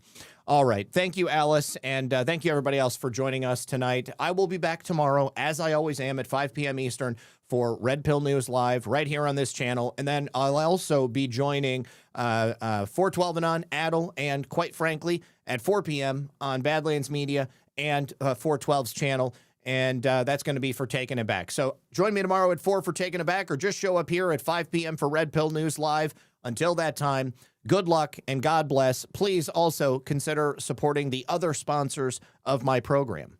Your body doesn't need more synthetic fixes. It needs real plant medicine. Wild herbs are packed with minerals, adaptogens, and healing compounds your body actually recognizes and can use, supporting energy, immunity, and balance from the inside out. At Tamarack Garden, our supplements bring these overlooked weeds and wildflowers back into your daily routine. Don't just manage symptoms, support your body and eat your weeds. Head to tamarackgarden.com for $10 off your order of $50 or more when you use code RP78 at checkout. And don't forget about my friends over at redpillnews.petclub247.com, where you can get Coriolus Versicolor products for yourself and for your pets. This is to ensure that your immune system is operating at peak capacity, so that if something does happen, like you have a diagnosis of the big C or something like that, your body will better be able to fight off that sickness. And of course, it works for everything. Coriolus Versicolor is a product I've taught you guys about here on the channel on numerous occasions. There was an incredible uplifting story about a man who had a puppy. That puppy had a tumor develop on its face. They thought that they were going to have to put the dog down because the tumor was basically taking over his entire face. Started giving the dog Coriolus Versicolor, and the tumor completely went away. 5 years later, the dog is still alive, happy, and healthy. Coriolus Versicolor comes in pill form for humans. It's called Inforce, but they also have all of these other pet products, including like biscuits and treats for your dog, as well as food, entire whole food that comes with Coriolus Versicolor, and sauce that you can add to the dog's food. That's what I do for my dogs. And they have a number of other Coriolus Versicolor products that come for humans as well. They also have coffee and a whole bunch of other things. So check it out, redpillnews.petclub247.com. I'm going to be having the owners of Pet Club on the show pretty soon, and they will we'll talk about all of these various uses that they have for it. So thank you for being here. Good luck. God bless. I'll see you guys tomorrow right here at 5 p.m. for another episode of Red Pill News Live. Peace.